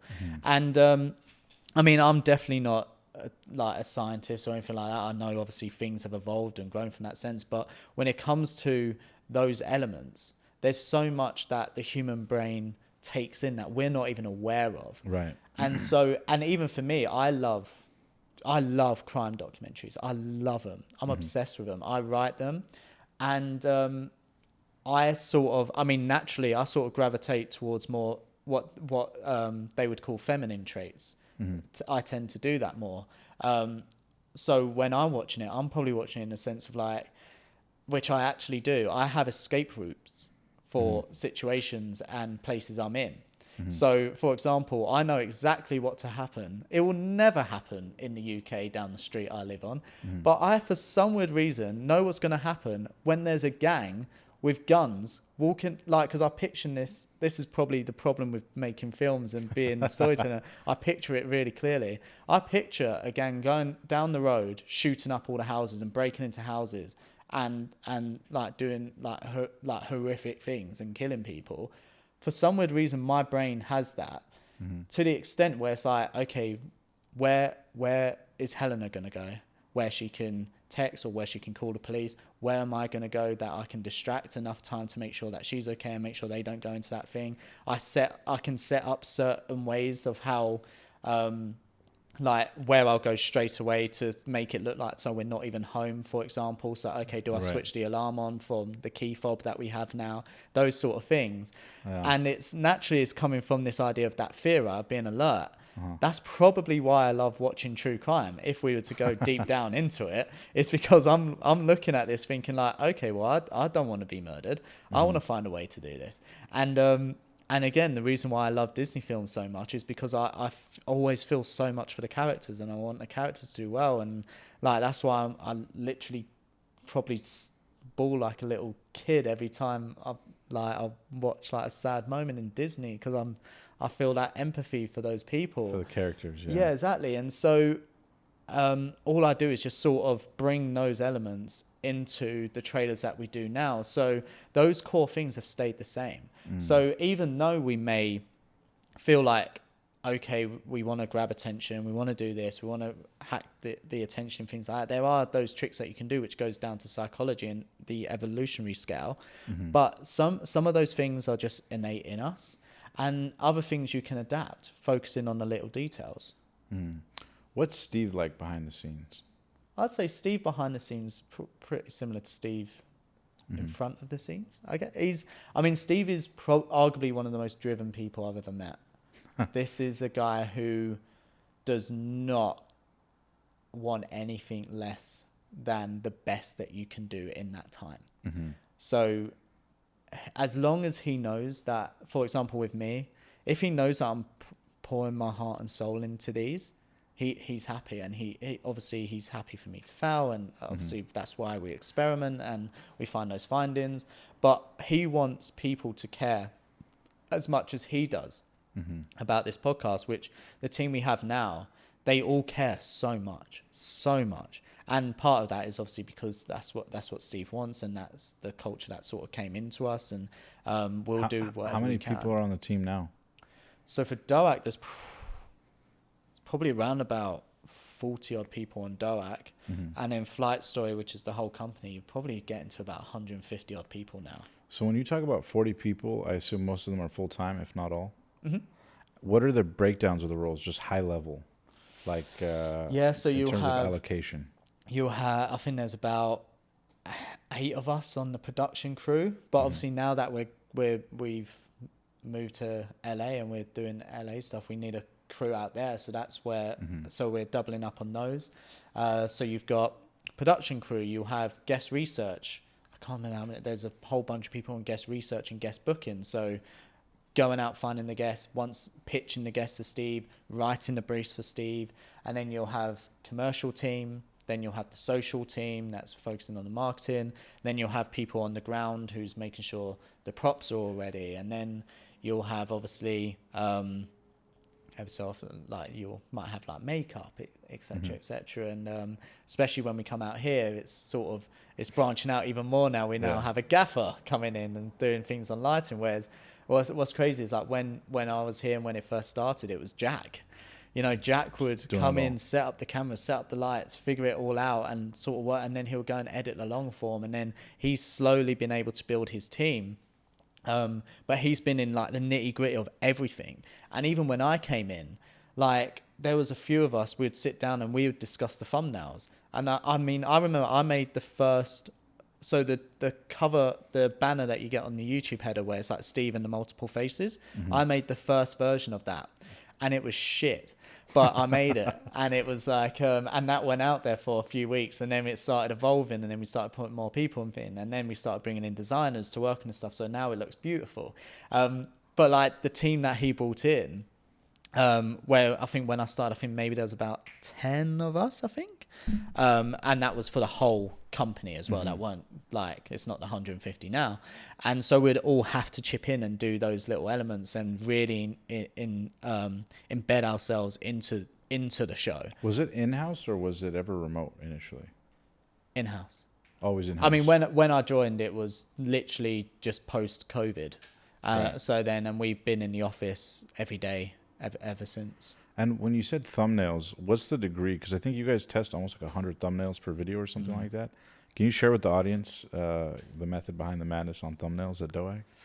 Yeah, I mean, thumbnails and titles are arguably one of the most important things for the success of a video, right? I mean, we've seen it where we change a thumbnail of a video that's 4 years old, 3 years old, and it skyrockets.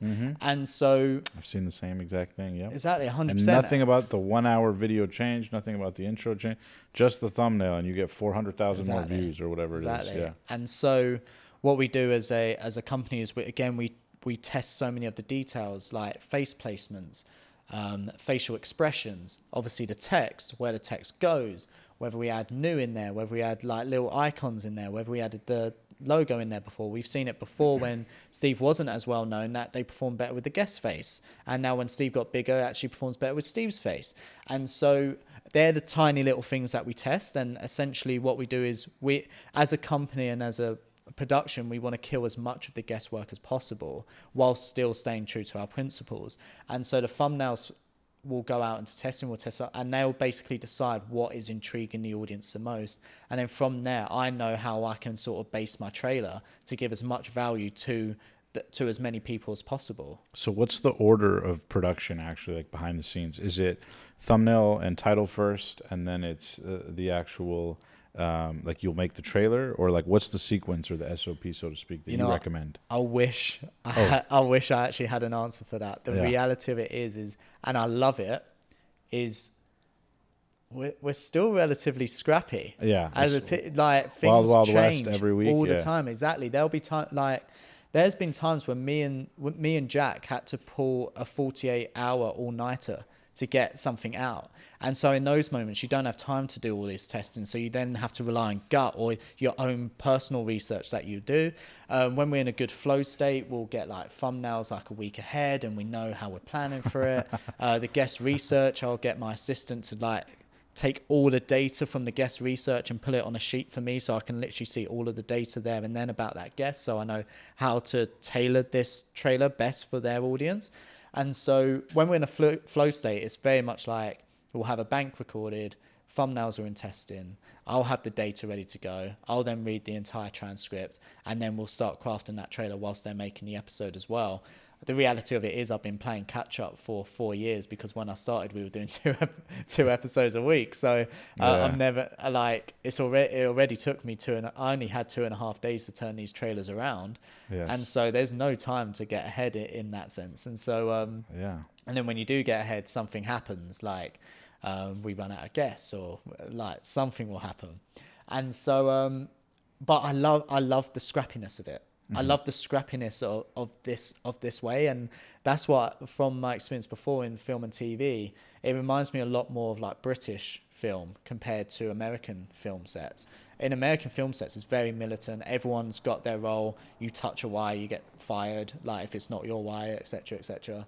Whereas in the British film sets, when I'm there, I was stood there and I was like, this isn't too dissimilar to a uni film project. Mm-hmm. And it's amazing because it suddenly makes you realize it's like, oh, I can do this. Mm-hmm. Like I've been doing this.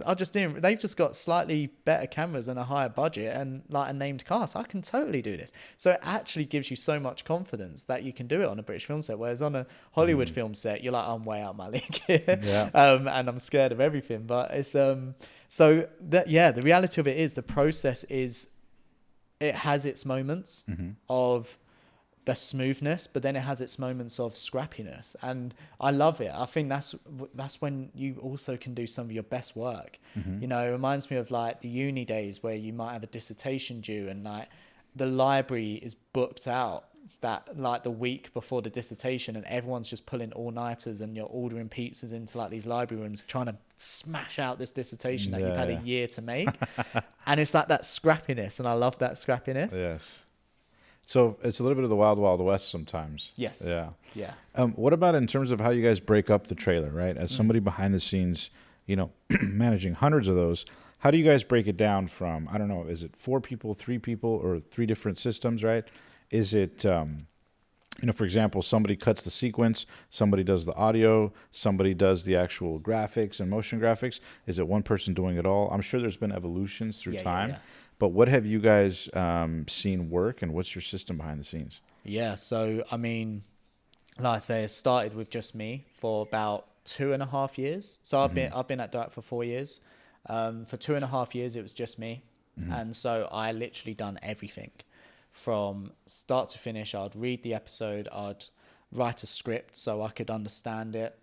I would then pull it in a sequence, and I'd find the music, and then I would create the B-roll, and then I'll do the text, and I'll do the ratio, all in those 2.5 days. And then luckily, as if like an angel from heaven, Liv, who was actually at DOAC before me, was working on clips. She transitioned into the trailer team because she wanted to learn how to make trailers. And I say like an angel from above because Liv has been one of the most incredible people that I've ever worked with. I'm so honored that I've had the honor to train her. It's incredible. I'm so honored by that.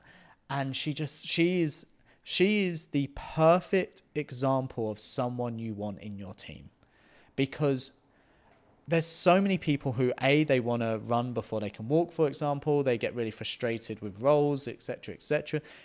When she came into this, she knew this was going to be difficult because she knew the standard of what we had. And I remember Berta, who works on the long form, she once said that when she would try and help me out, do little bits and bobs here when I was really up against it, and she would make something. If I didn't like it, I just got rid of it. Even if I was up against it, it didn't go in if I wasn't 100% happy with it at that moment in time. Liv understood that, and so she came in around about 2.5 years in, and her role was to make the intros and do the text and the ratios. And through that, we were teaching her narrative and the importance of the emotional roller coaster and all of that elements. And she was soaking all of that stuff up. And then she then wrote her first script, and it was a very proud moment. I printed it out for her, so she had That's that awesome. script. And what guest was it? Do you remember? yes, it was. I can't remember the guest now. But what was incredible was, I think like a year later, the same guest came back on. And so it was like this weird juxtaposition of how far she had come between when that guest came in the first time and the second time. And then she's now basically become Padawan to Jedi Knight now. So she's making trailers like with the music, with everything, things like that. And then we brought in Cam, who's the most incredible animator and AI creative that I've seen. Again, he came in on clips, and I poached him from clips because the talent he has was incredible. And I was like, I need that in my trailers. That's going to elevate it even further and further. And so that was, I think, around about a year-ish ago.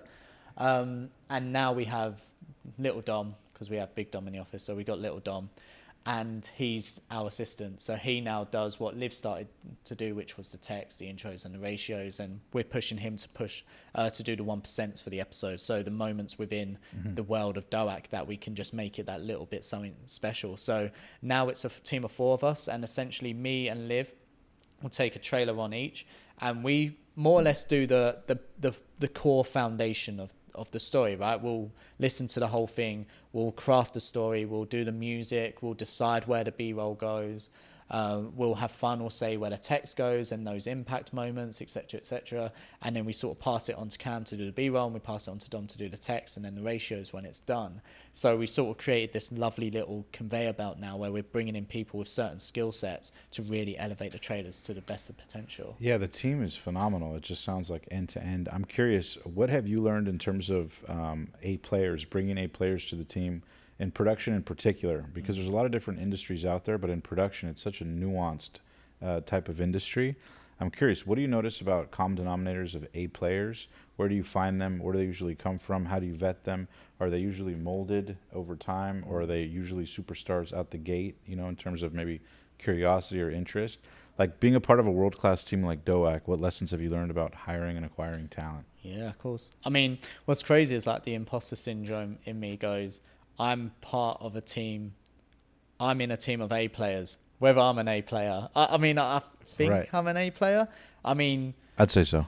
yeah, I mean, it's I work so hard. I work long hours. I pour all my heart and energy into it, and I care about the show so much. So if that's the definition of an A player, I guess then I'm one of them.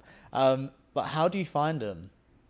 That's one of the biggest challenges that I think not only has DOAC faced, but the industry, many industries are facing. So even to you guys, because I even paid, I was like talking to Gary Vee's team, a lot of different people for consulting, and even they were like, we'll give you your money back if your question is how to find editors. If you have them, we have advice, but to find high quality editors that not just can make one video, but over time sustain a good body of work, we're stumped. Even the biggest names out there. So even you guys, you'd say at DOAC kind of run into that a little bit? 100%. I mean, we have such a, it takes a long time for DOAC to hire, because we're so particular of who we want and whether they fit the mold of the company. And it's so easy for us to be like, look, we just get someone in. But I'm happy to say that that fault doesn't last long, and we stick to our guns and we stick to finding the right people, because the reality of it is they enhance your work in ways that you never thought of. Disproportionately too. Exactly. Yeah. Like Cam, for example, what he can do would take me years to learn. And the thing is, I'm so happy that I have that, because even though it makes my skill set compared to his in that particular field a lot worse, it's like he's improving the trailers in ways that I can never thought of, to the extent where we're making things for like the budgets that we would have needed to make what he does now, we would never have been able to do it. So the choice is you either don't have it and you have something worse, or you have someone who's better than you to enhance your work. That seems like the best option, right? So you sort of, I think especially at the start when we were looking for people, I struggled a little bit with that because, again, it's this imposter syndrome thing of like, okay, I'm just going to make myself redundant now, etc., etc. And then I realized, actually, no, it's probably a good thing to go out to try and make myself redundant and find people better than me because they're going to enhance my work even more.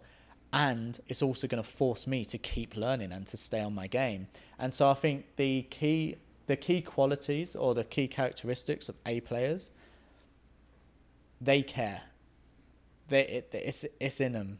They may not be able to explain it, but within them in this role, they care to the extent that they understand that sometimes it's not going to be easy, that sometimes it's going to be a lot of hard work, that it's going to require sacrifice, but the feeling we'll get when it's then released is totally worth it. That's what an A player does. An A player raises the bar of not only what they're supposed to be doing, but they raise the bar of everyone around them.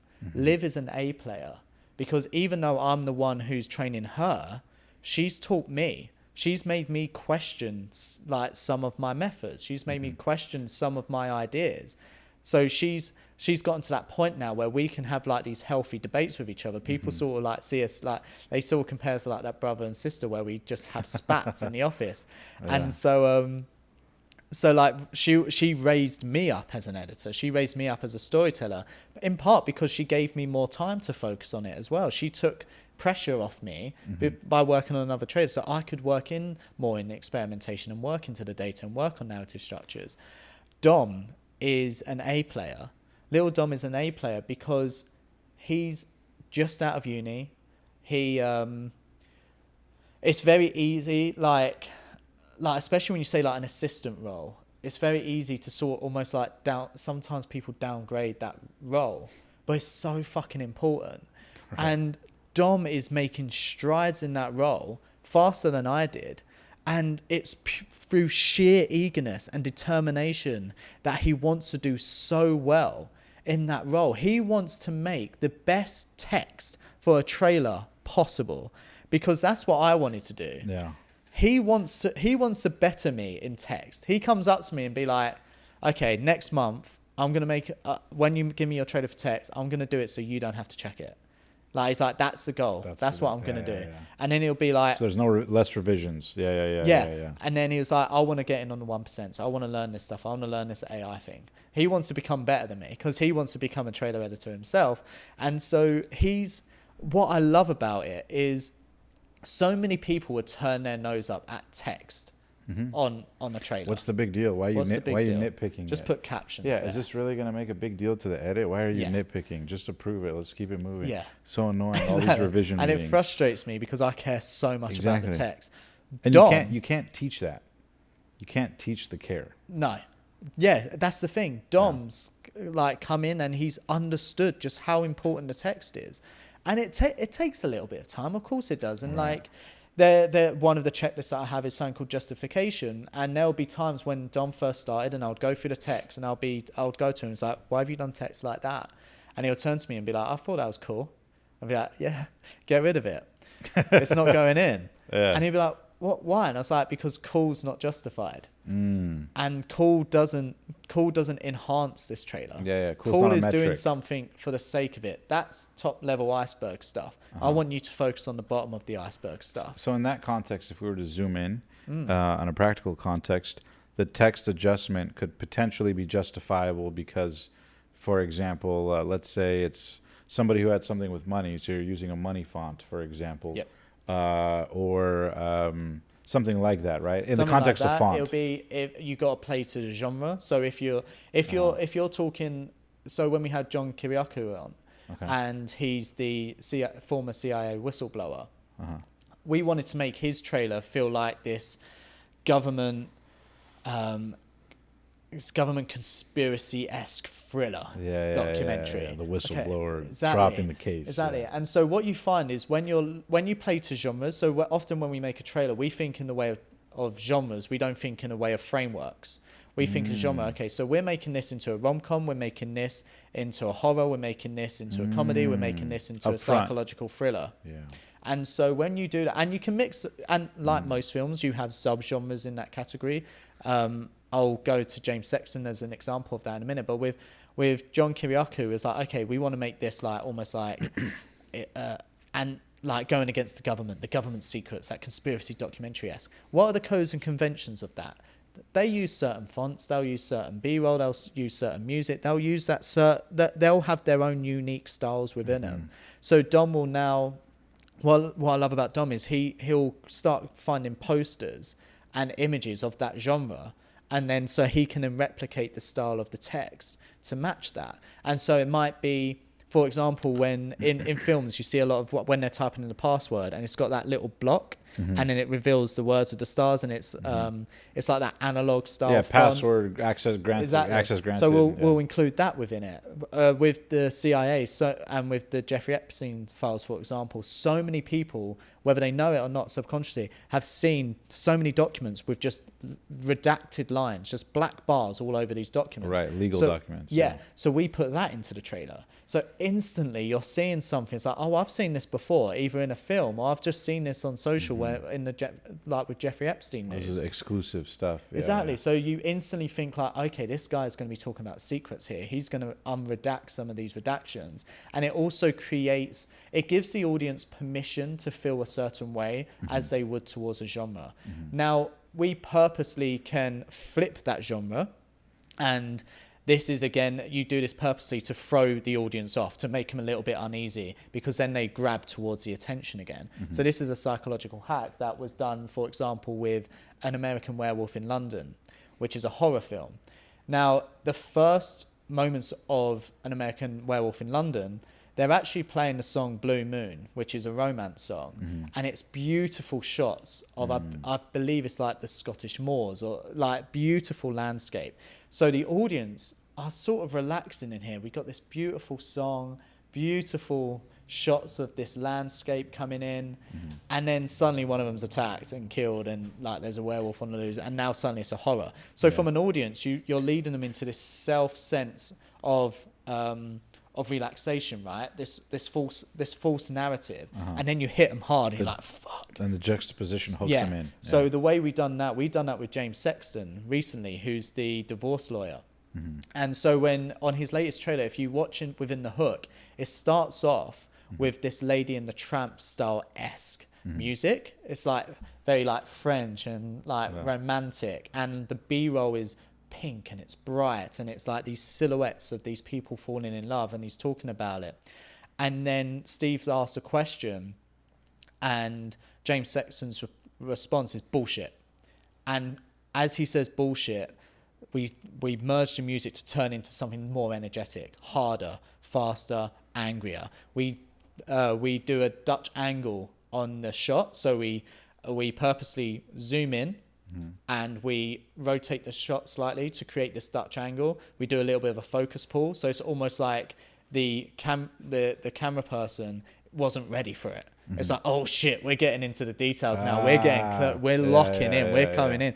We were far back where everyone was all nice and relaxed. It's like everything's nice and smooth here, nice and slow, and it's like, fuck, bullshit coming in. And so then the music changes, the tone changes, and so that sort of makes you go, oh, okay, let's keep going here. And then you might change it again, which we did when it turned into an emotional moment. So you're building all the way up, and then it boom, and then it hits, and it goes slow, and the audience are a little bit like, okay, I can catch my breath back here. And then we go back up again. And so you're taking them on this emotional roller coaster. And so these are like tiny details. So going back to Dom will look at these things, and then he'll find fonts that, like, just for one of those words that we can use. If it's a sad moment, okay, we won't have the words cutting in as they say it. We'll have them slowly fade on. or we might focus on one keyword because we want the focus to be on the guest. And it's a slow movement, so the text needs to be slow. Everything needs to work in harmony, right? If you've got this nice, slow, beautiful moment, and then you've got dun dun dun dun dun of text, it sort of throws you off a little bit. There's no justification there. There's no reason. And so that's why Dom's an A player, because he's learning this idea of justification, and that you can, if you're going to do text, be the best at doing text. What about in terms of, this is really good insight. What about in terms of like revisions, right? Because I know one of the things in our world, because, you know, we run productions every week nonstop, and revisions are like wild, and like everybody on the team cares and we love them. But at the same time, it's like it also at a certain level never ends, right? The creative process, unless there's a deadline or pressure to, it's like you can tweak the red on the edit or the thumbnail to your blue in the face, but deadlines are deadlines. 100%. What have you found to create efficiency on revisions and like workflow? Or at this point, are people given more autonomy to make decisions, or is there somebody who has a final level of quality control? I'm curious. So when it started off with Grace Andrews, who used to work for DOAC, and Jack would give feedback, and then it just went to Jack, and then it went to Steve and Jack, and then it went to Steve, and then so like as we've evolved, we were getting revisions in that way. And then I think it was only really about probably last January, and then me and Steve came to a decision where he wasn't going to feedback on anything, and he was going to give me full creative control. Wow. And so that brought a lot of responsibility, of course, but that also brought a lot of excitement. It's like, okay, I can really do these things here. And if it fucks up, Steve will send me a text and be like, why did you do that? And again, this is why we have the checklist. And one of them being, for example, is justification. If Steve questions me on anything, I've got an answer to go, because there's a reason why this is in here. He may not necessarily like it or agree with it, but there's a reason why it's in there. And for Steve, I think he respects that. He's like, okay, maybe I would have done it differently, but I can understand why you've done it. The rationale. Fair enough. Yes. Yeah, exactly. And so now I have that creative freedom to do that, and I try to give that more and more to my team, with the extent of it may not go completely how you want it. Dom, for example, with the 1%, he keeps pushing the 1%. And I sat down with him and I said, look, I want you to keep doing this, but you've got to understand is until it's 100% at that I'm feeling in that moment, it won't go in. It can be 99% there, but if it's something off that we can't fix in time for whatever reason, it can't go in.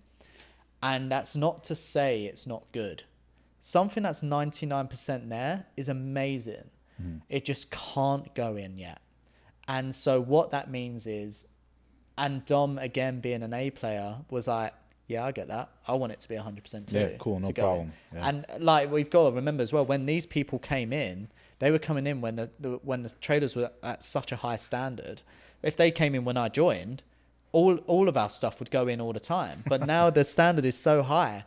And so, but what I love about it is on Monday, one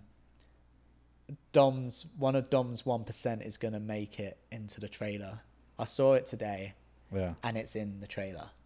That's awesome. What I love most about that is I can't wait to see the look on his face when he does it. We have a 1% chat in Slack with the whole company, and I'm going to make sure he writes a 1% to say, this is what I done in this trailer. And he's been here for maybe about 6 months now. And for that 1% to go in.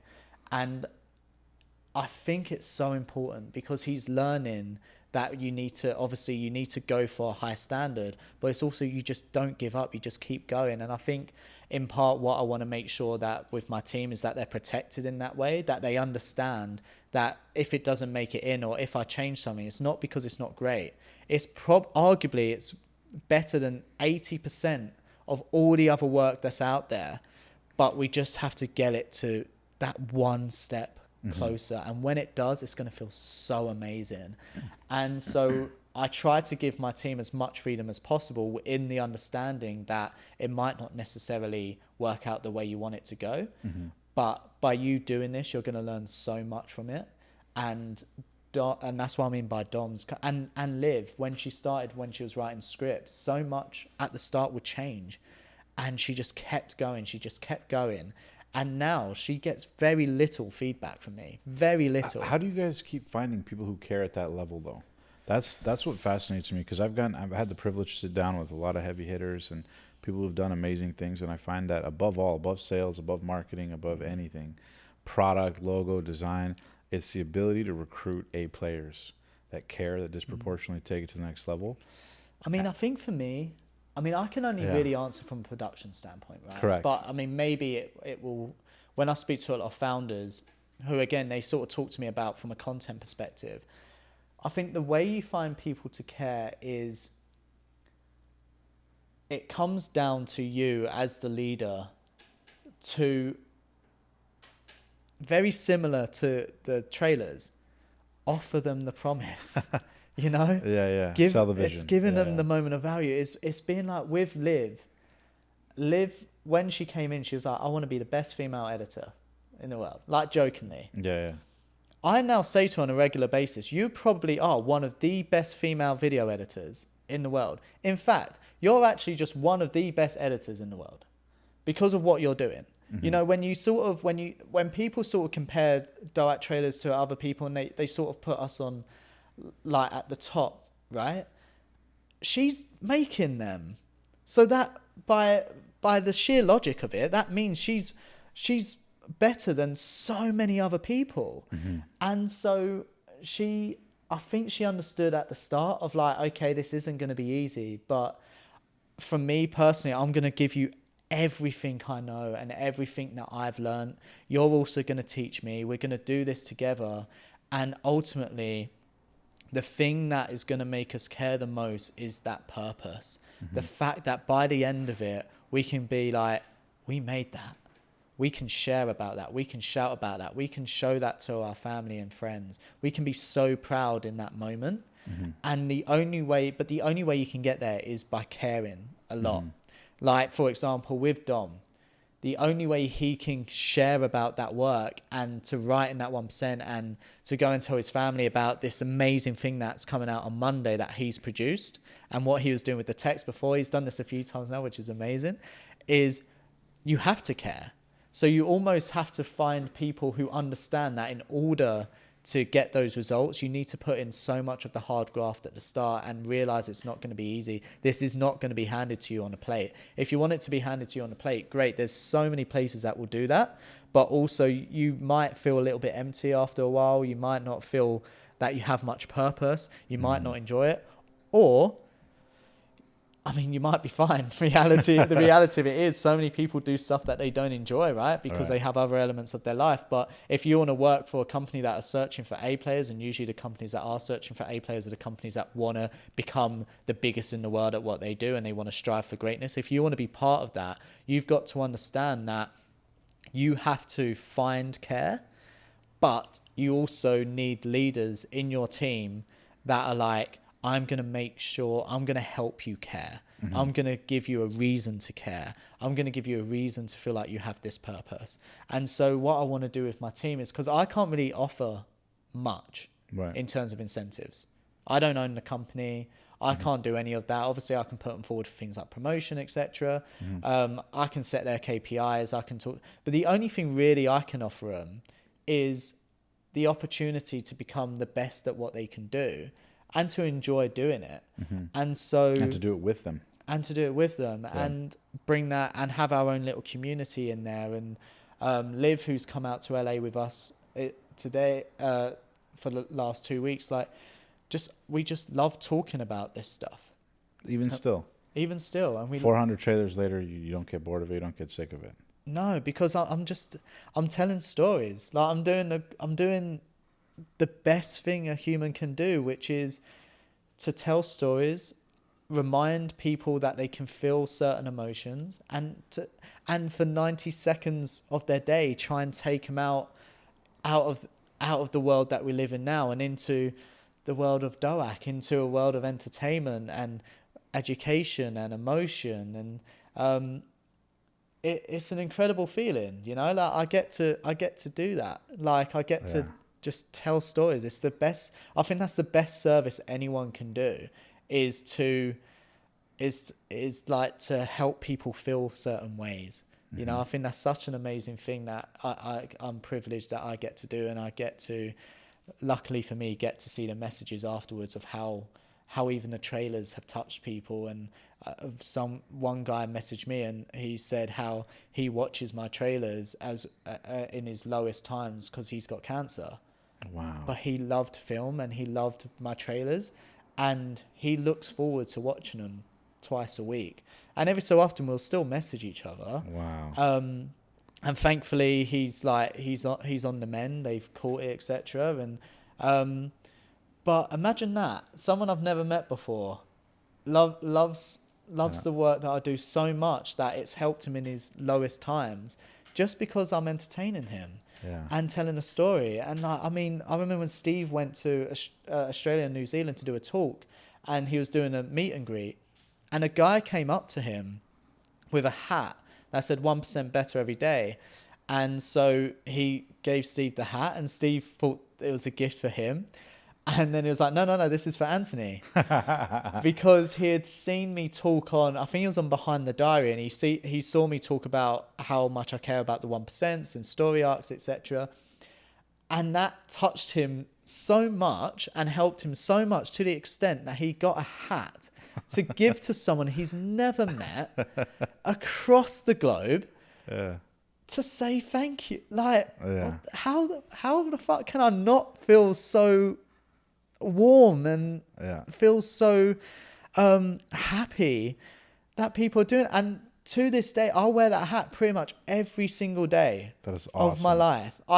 Did you reach out to him, or do you know who it is? Or I can't find him. For the love of God, I cannot find the guy. Man. Maybe we'll find him with this podcast. I've tried. I've searched. I went on the I found the company that from the hat, and I went on them to see maybe if he worked for them. He doesn't work for them. I then connected with one of them and sent the video to him. It's like, do you recognize this man? It's like, no, sorry. I'm still trying to find it. I've never been to Australia or New Zealand. I don't even know which one it was in, because I weren't there on the tour. So it's even Australia or New Zealand. Australia's a big fucking place. I can't do a manhunt there.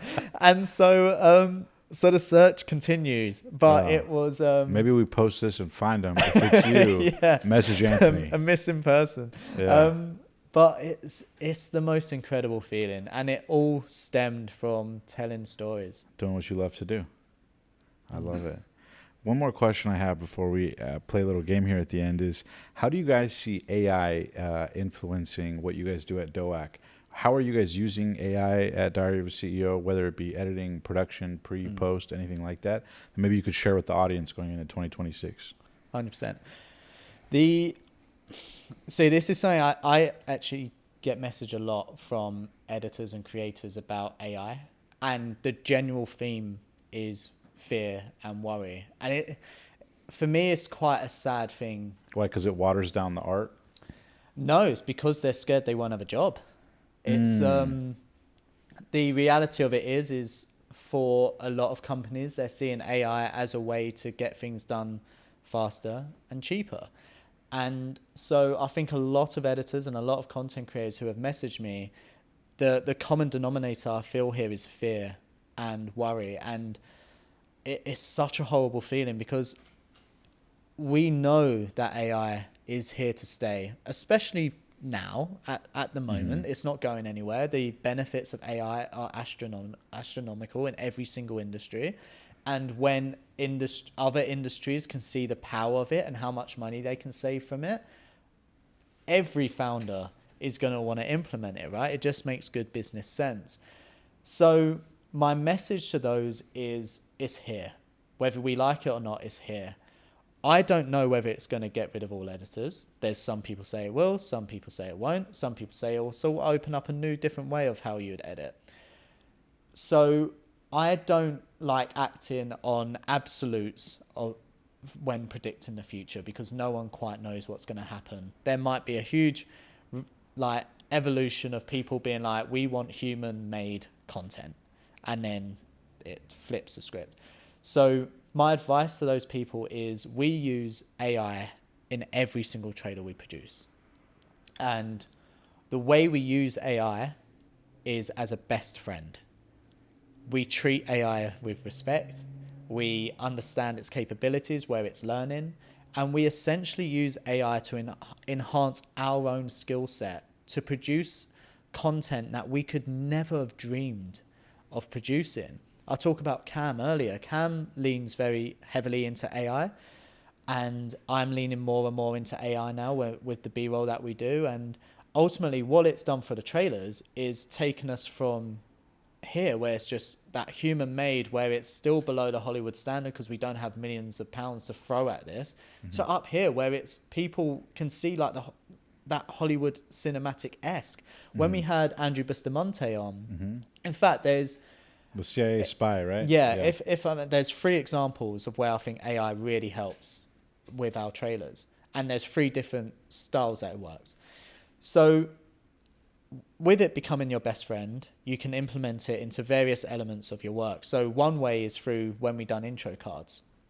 So the way I would actually start an intro card traditionally was I scoured the internet for hours upon hours trying to find introductions into each guest and then stitch them together to make a cohesive 10-second introduction into that guest. That's sort of like the intro card we see so much of now, where it's like, this guy changed the world by doing this. He's a best-selling author who done that. Yeah. That used to be me scrolling through the internet for hours upon hours on end. Now, I just type in what I want to say, so I have full control of how to make the most impact of this guest. How can we perfectly sell them and get the message out there? And then we'll run it through an AI voiceover. The principle still is the same of we still want the same feeling of it, so we'll find multiple voiceovers and stitch them together. So we won't ever use one, because I also find usually when you stick to one AI voiceover, it starts sounding like an AI voiceover. When you use elements of different AI voiceovers, you can kind of some of mitigate you it a choose little the bit. bits where they sound most natural in those moments. So it's very still smart. to the subconscious brain, it's like, oh, we've still gone out and sourced this because we've out cared and took the extra distance to find multiple voices, so we'll stitch them together. Versus like a 45-second AI card, even if it sounded like Steven, it Exactly. would still sound like AI. Like with things like tones, etc. And so that's how I'll use AI now. And then you can use AI, for example, we had the sleep doctor on, and he was talking about the 4 chronotypes that you fall into, which affects basically when you should sleep, when you're most active, when you're most productive. And so what I loved was there was the moment, because it was quite a light-hearted moment, we had quite nice upbeat music, and he was talking about these chronotypes, and he turns to Steve and was like, I can tell you the best time to, like, I think it was roughly like, I can tell you when you're most active and can be most successful. And on the beat, I just had this vision of like, we cut to Steve, what if he in each beat changes into a different outfit, so he's doing a different activity in each beat. And so we, through the use of AI, we put Steve in a traditional, like the striped pajama with the hat. We put him in there. We lowered the lighting in post and made it a little bit more blue from the human element to match with that AI. And then we put him in like a soccer outfit. We then put him in like as a national, as a painter, as a in a suit, in a business suit, and then we put him in almost like this Bridgerton outfit, so it's like fancy. So and it cut perfectly to this beat, and we absolutely love it because it brought, and people were commenting on it, and people were laughing at it, and it brought so much into that trailer, into that moment. Now, before AI, there was 2 ways I could do it. I could either go and have an awkward conversation with Steve with a box full of fancy dress costumes and be like, Steve, if you could take some time out of your busy schedule to dress up like an absolute clown, please do. I mean, he might have said yes, but he might be too busy. So that option probably wouldn't have happened. The other option is I would have spent hours masking and trying to find shots of someone sat in the exact same position in the clothes that I really want and mask it and puppet around Steve. That would have taken days probably. And so with a simple trick through AI, we managed to just put those costumes on Steve And Steve didn't change. And it added so much to the trailer. It didn't get rid of the human element of this. It's still not, it's not taken over my job, but we've used it as a best friend to enhance that moment and to enhance it for the audience, right? And then the third way where we use AI now is in our B-roll. So when we had Andrew Bustamante on, who's the former CIA spy, when he last came on, it was more of a narrative about his time there. And what's beautiful about narratives is you can tell the story from it. You can do the beginning, middle, leave at the end with the cliffhanger. You can really take them on this emotional journey. But people would love to have seen it, right? That's why we watch films. People would have loved to have seen Andrew Bustamante in action when he's talking about this, when he's talking about that he's being chased after by people and he's being followed and he potentially could die here and be imprisoned, etc. And so, okay, there's two ways to go about that. We either hire our actors, a production crew, find sets. I mean, one of them was on a plane. One of them was in some sort of Eastern European country, I think. So we have to fire that. Let's blow our yearly budget on this 10 seconds of B-roll. Yeah. Other option is we find a new way to try and do it, more abstract-y, maybe. Like, is it through text? Is it through images? Oh, it scared the shit out of me. Is it through images? Is it through those elements?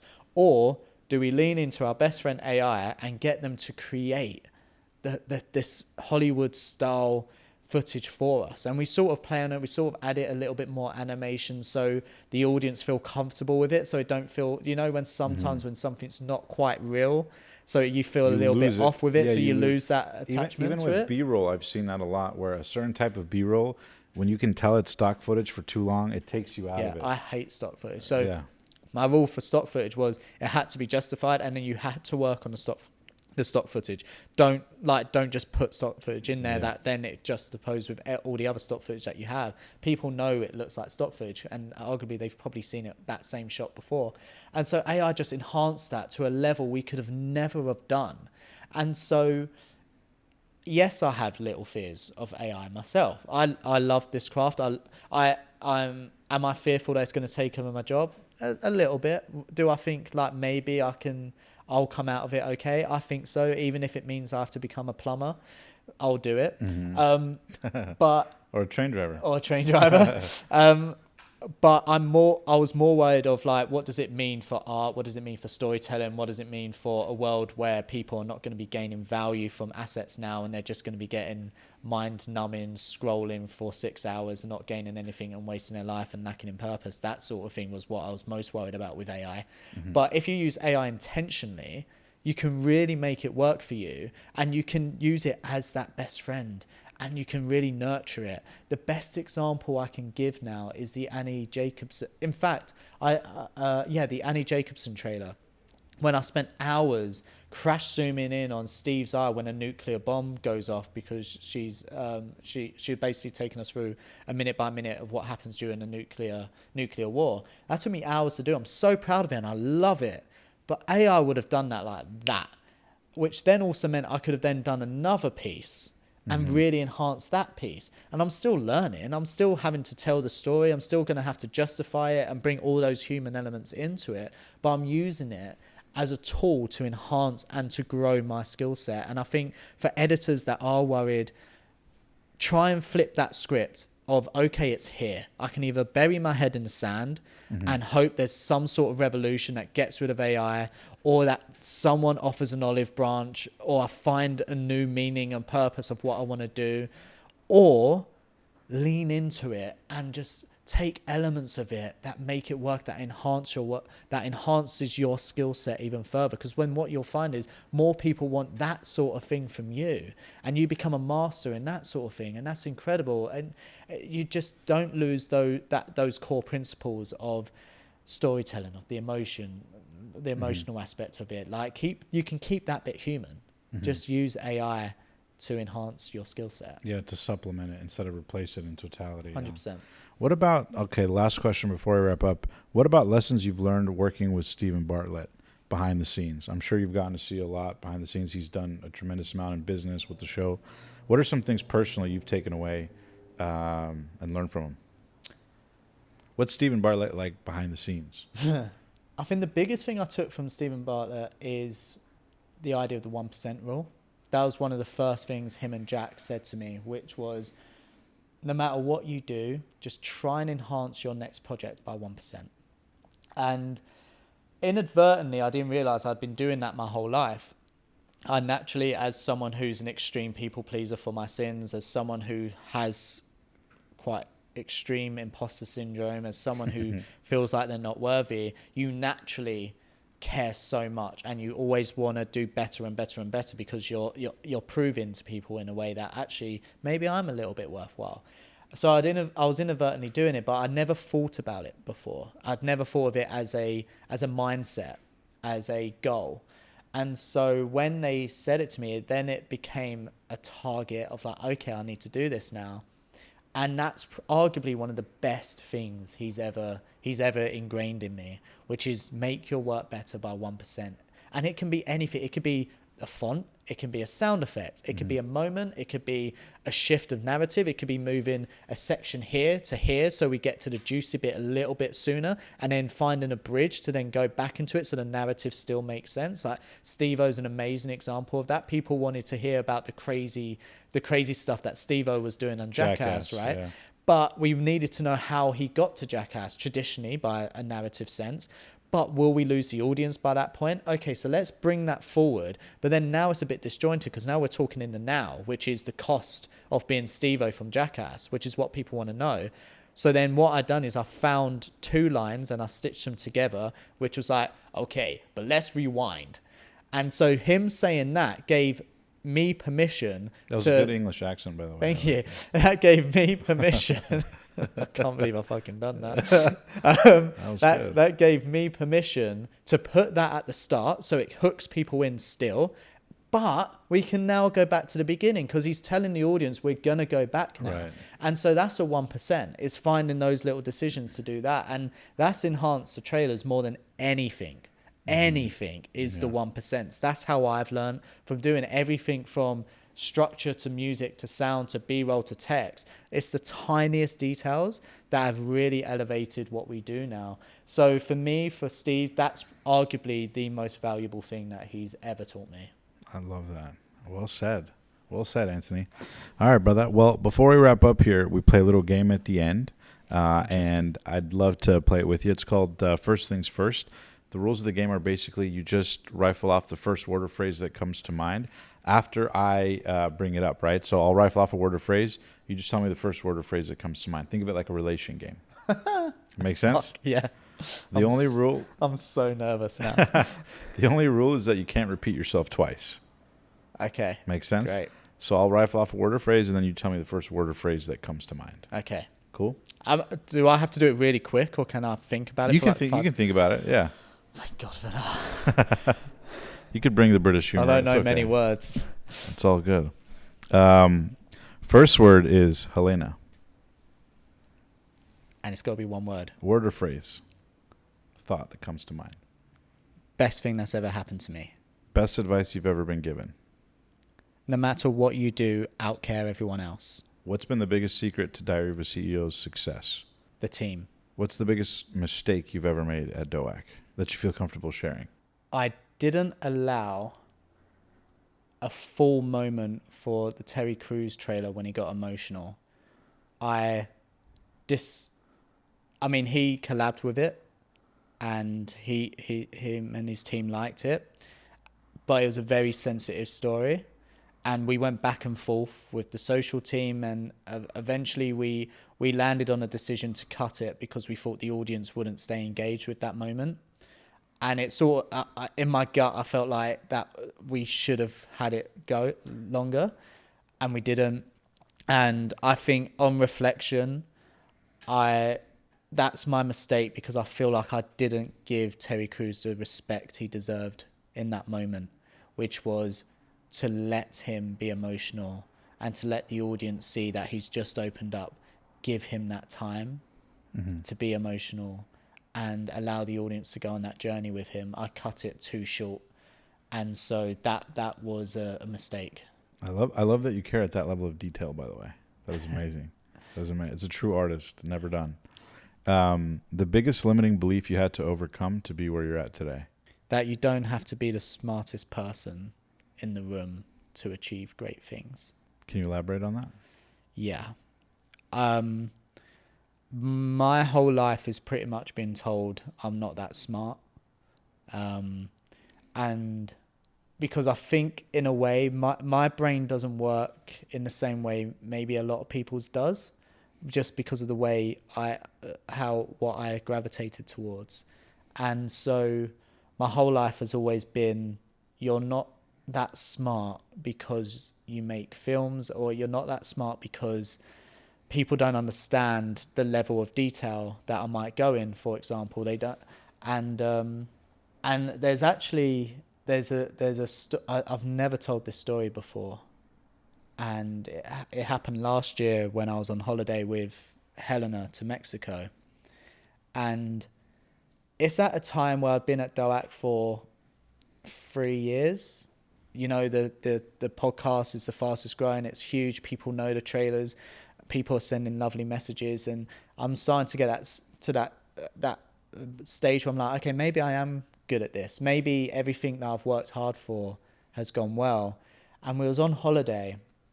And as they do at these all-inclusives, they play like pool games. And one of them was a quiz where you all sit down around the pool and they were playing movie songs. Mm-hmm. And it was the first person to shout out Chimichanga and name the song. I didn't want to play because I naturally don't, again, because I guess with everything that I've learned is like when I show what I'm passionate about, usually it comes back negatively on me. Sure. Which is do something worthwhile, do something smart, etc. And so I naturally don't get involved in this stuff. But Helena was like, just sit by the pool, bring your book and see how you feel. So we were sat together and I was reading and they started playing the songs and I knew it straight away. And I looked up and no one was saying anything. And I was just like, oh, don't do it, don't. And then I was like, oh, fine.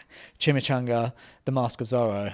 Because it's so iconic. The Mask of Zorro with like Anthony Hopkins and Tony. Yes, the first bit is like, and it's like that it has that Latin flair. Yeah, exactly. And I just knew it straight away, so I got it.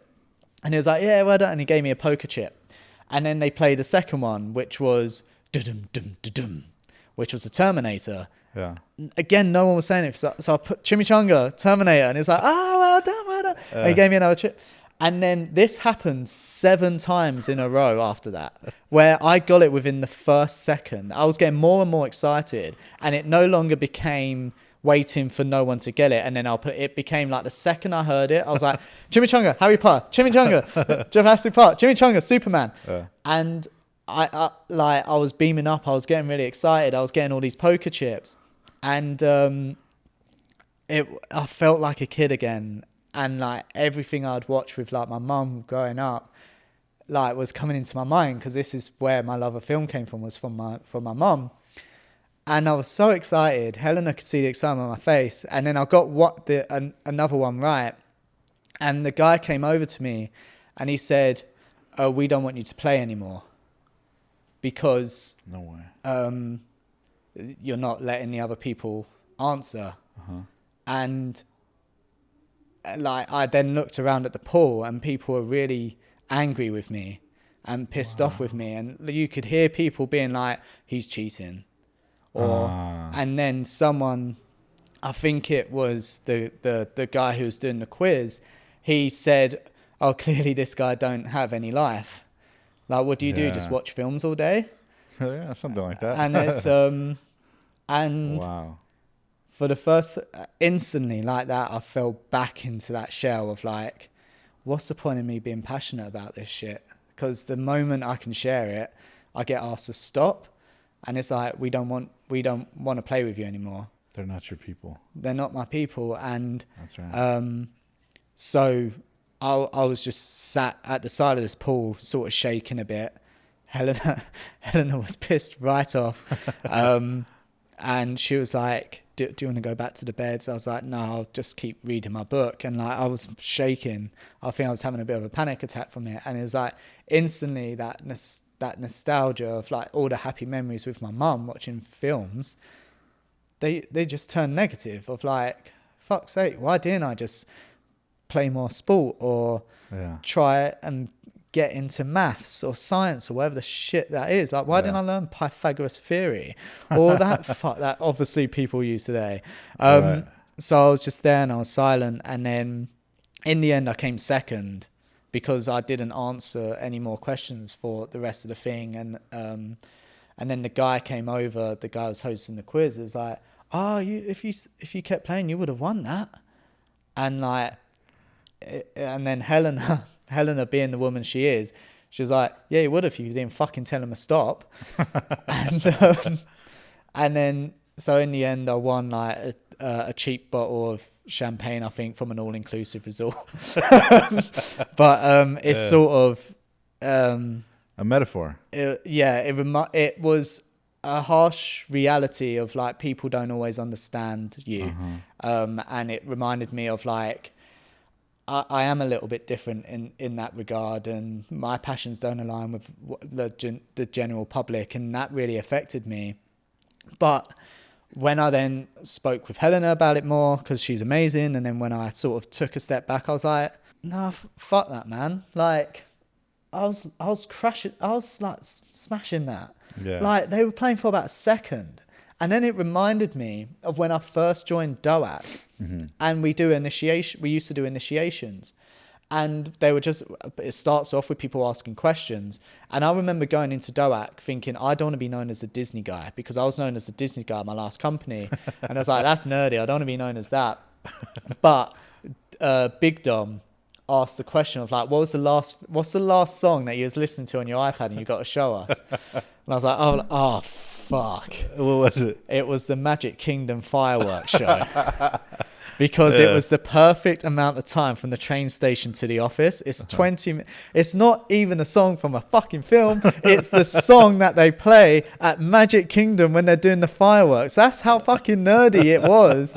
And I was like, oh, fuck. Like, but I can't lie. Yeah. And I love it so much. That's why, like, it literally, that 20-minute song is a masterclass in storytelling, by the way. If anyone wants to learn how to tell stories, listen to that song on repeat. What's it called? It's called Happily Ever After. And you will learn the foundational elements of a story of hope, the fall, the rise, the drop, sadness, friendship, the highs and you'll learn so much about storytelling just by listening to that 20-minute piece, because Disney have got it down to an art, right? So I showed it around, and people were like, that's cool. And then Steve said, oh, we got the Disney guy. Yeah. And then Steve, and this is where there's that juxtaposition. Steve actively went, okay, for your initiation, I'm going to play 5 Disney songs for a second. And it's not going to be the start. It's just going to be anywhere in the Disney song. We're going to scroll and we're going to play a second. And then you've got to guess it. And if you get it right, I'll give you 100 quid. So you get 5. Get 3. If you get 3 right, I'll give you the 100 quid. You get 5 chances. I didn't need the 5. I got the first 3 right.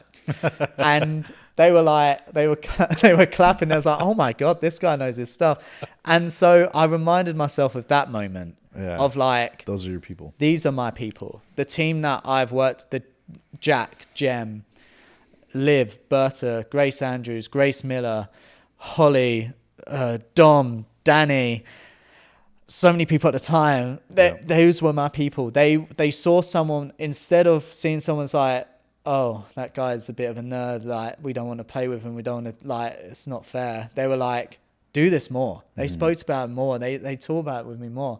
And so it is a stark reminder of, no, be proud of your passions. Be proud of who you are. Because ultimately the reason why the trailers are made the way they are today is because I can guess most movie soundtracks in a second. Yeah, your superpower. What alienated you back in the day made you a superstar in your craft. That's beautiful. What about your mother? I want to touch on that for the next word. I know it's probably going to be a little bit longer than a word or phrase, but you talked about your mother's love of film. Where did you get your love of storytelling from your mother? Can you touch on that? Yeah, so when I was growing up, I was the short, chubby kid. So I wasn't very athletic. And so my dad and my brother would go off and watch West Ham United, which is the football club we support. And he would go off and watch West Ham and take my brother. And my mum just loved watching old black and white films and Disney films and things like that, and like beaches and all of these type of like classics, like Ruthless People. Such an amazing film. Yeah. And she would be like, okay, well we'll do our own little thing. They'll go off and do football. Me and you we'll watch our film. What's your mother's name? Paula. And Anna Paula. She's actually half Portuguese. But she moved to Dagenham when she was younger, and when you live in a place called Dagenham in the UK, you don't go Anna Paula, it's Paula. It's very like you don't do that. And so we'd watch these films together, and they were like the happiest moments of my life. And you know, I watched them, and we'd just cuddle up on the sofa, and we'd like have some snacks, etc. And so that just kept flowing into it. And then what was interesting was then I flipped and became a daddy's boy. So then I got into football, soccer, and I would go and watch West Ham. I'm a huge West Ham fan, and which has taught me more about heartbreak and loss and pain more than anything else in life would. I think they played this week, no? We played today. We won 1-0. Yes. But we're in the relegation zone, but we're level on points now. So yeah, that's what West Ham does to you. Again, influence from the trailer. Life is not all roses. You go like that if you're a West Ham supporter. And so then I flipped. So then I got that insight of life onto it. So that's why that's why I learned to become more sociable, more of a human, more of a chameleon. And so that means when I talk to people now, I can sort of adapt away, and I can sort of mix in with different groups, and I can be super nerdy, and I can talk about football here, and I can talk about elements here, and like sort of blend in a little bit more. But my mum, man, she was like, she's incredible. She like both my parents are, you know, they work hard. What do they think about your success now? They always believed it.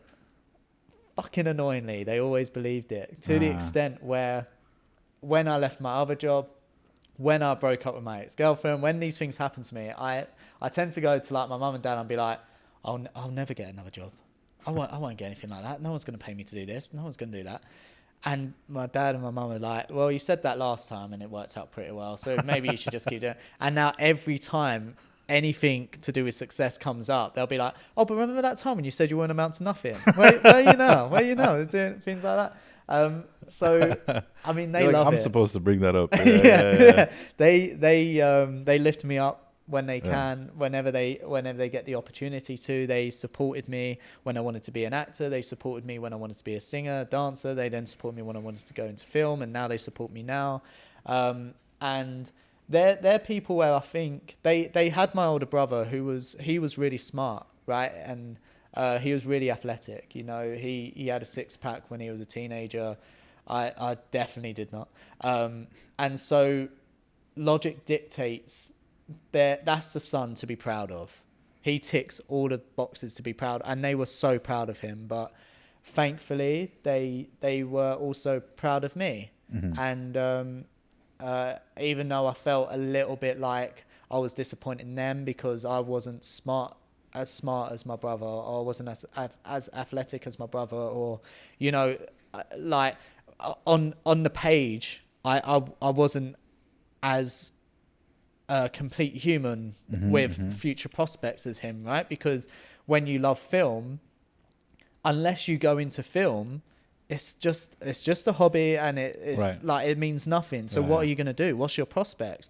And the area that we grew up in, and the family we grew up in, was very much like, you need to get a job, you need to support people, you need to have that life. You know, it weren't so much about go and reach for the stars and do whatever you want. Yeah, it was very much like, okay, that's nice, but you need to make sure that we have money here. Like my granddad, bless him, was very much like that. Was like, oh, so you got a job yet? You got a job? And whereas my little nanny, who was my best friend, she understood me more than anyone else in the world, and she was really strong Portuguese, and she lived such an incredible life, like, and she was just like, you just got to do. No, I can't do that accent. You just got. That's definitely not Portuguese. You just got to do what makes you happy, and we believe in you, and you will be successful in this sort of thing. And so, my whole family in general, man, they were so supportive of me, and still are. You know, they love it. They keep me humble as well. Yeah. Like they sort of,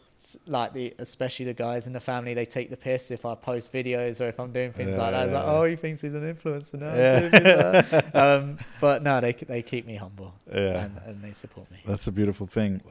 Advice you'd give to content creators looking to start and grow their page, their vision, their podcast? Outcare everyone else. Look into the details and adopt the free hat analogy. So the free hat analogy is what I believe every content creator needs to have in order to be successful in this field. And the way I explain it is, it's 3 metaphorical hats that you have to wear.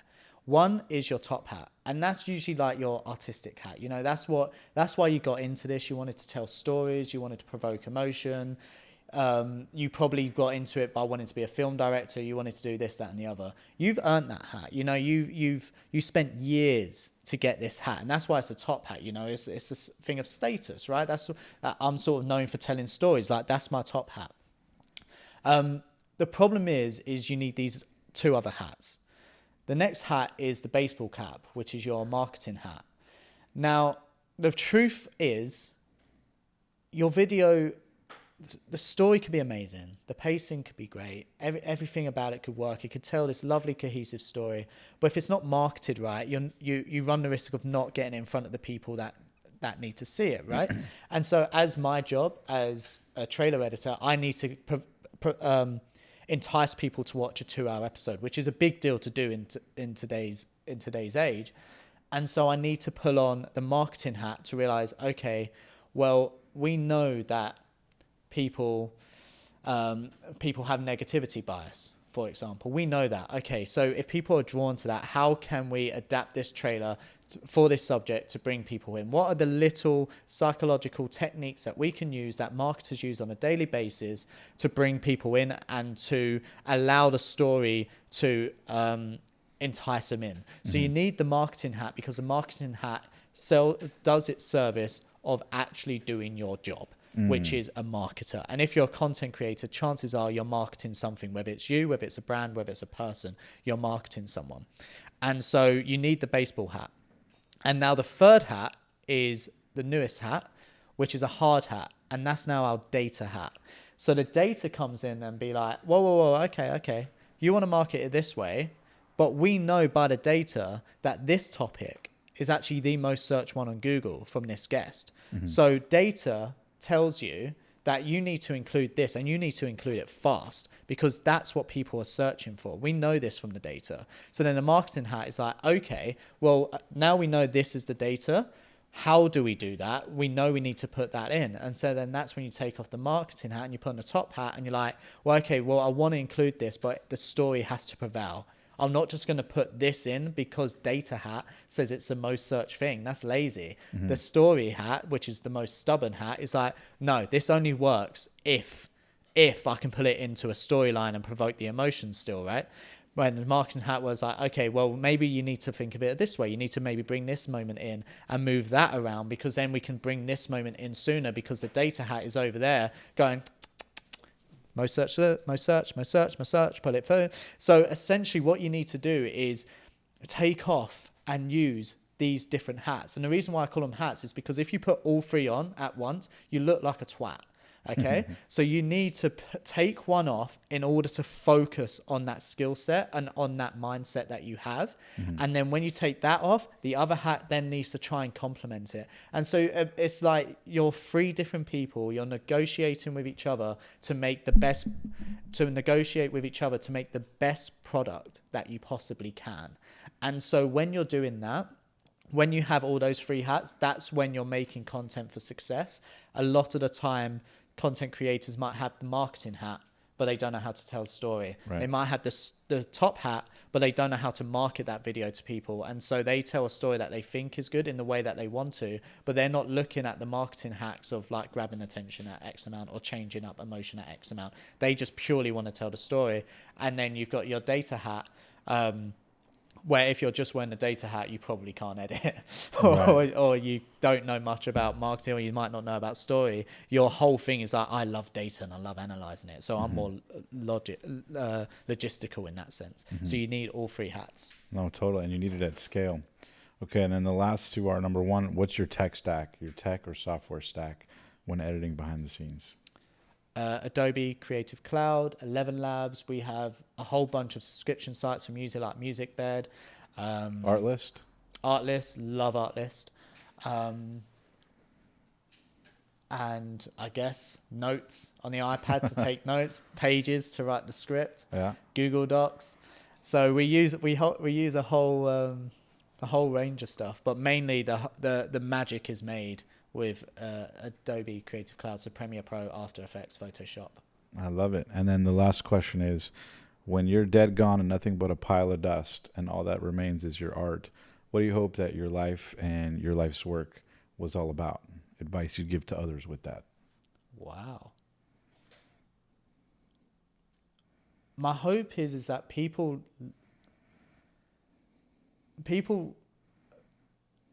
honestly, that people don't have to just analyze it. My hope is that people can just watch it and be entertained by it. You know, like I think about some of the greatest filmmakers that's ever lived, like Stanley Kubrick. He is analyzed so much. But I think what he loved most was that he entertained millions of people. And so with my work, when all's said and done, I just hope that people get some sort of satisfaction from it. They're entertained from it. They're not always going to be the most joyous, because they're not always the most joyous of trailers. The topics aren't always joy. But are they entertained? Do they feel like they've brought a little bit of value? And do they leave watching it not regretting it? I think that's what's important to me. Beautifully put, my man. I love that. And then any final words of wisdom you'd give to dreamers out there that maybe are the young version of Anthony looking for advice, trying to figure out how to make their life work, stuck? Maybe speak to that young Anthony who is looking for answers. What advice you'd give to dreamers out there to pursue their dreams and goals, whatever it may be? My advice would be to those who are dreaming to achieve something but feel like society or schooling system or family or friends or the people you hang around with make you feel like you can't in whatever way. It doesn't have to be all of them. It could be one thing. Just know that if you're following a passion, you will find a way to make it work for you. If you care about something so much, then you will make it work. I've made it. I never in a million years thought I'd be working on podcast trailers because they didn't exist. Right. So I couldn't dream it, you know? And so, and to a lot of people, I've probably, if I was to speak to one of those lecturers again, they probably would have said, oh, you've definitely sold your fucking soul now. Like you're now you're not even working in an industry which had trailers or film. And so where I've ended up was never the goal. The goal was always to just pursue my passion of telling stories. And through all the hardship, through all the pain and the suffering and the mental anguish that me and so many people doing what we do has gone through, just know that when you will find somewhere that appreciates what you do, and not only appreciates it, wants you to do more of it. And so if you're that passionate about it, learn everything you can about it, become a student, find your voice, bring elements to it, focus on that bottom part of the iceberg that so many people miss, and just try to enjoy the moments when you can. I love it. Beautifully put, my friend. I'm grateful for your time beyond belief, Anthony. Where can people find you if they want to connect with you further on social? Yeah, so you can find me on LinkedIn, Anthony Smith, or New. on my Instagram, which is anthonyr.smith. And you can find me there, where I'll be hopefully sharing as many tips and techniques and frameworks and ideas that this brain that comes up with quite a lot. And I'm trying to get it out on a platform so anyone can see it and anyone can learn from it. I love it. The Diary of a CEO team. Yeah. My man, Anthony, thank you for your time. Appreciate it. Thank you guys so much for watching. As always, make sure to like, comment, and subscribe down below. Share this video with a friend if you thought it was valuable, and give Anthony a follow in the description down below. Until next time, live strong, live with passion, and we'll see you guys in the next inspiring episode. Thank you.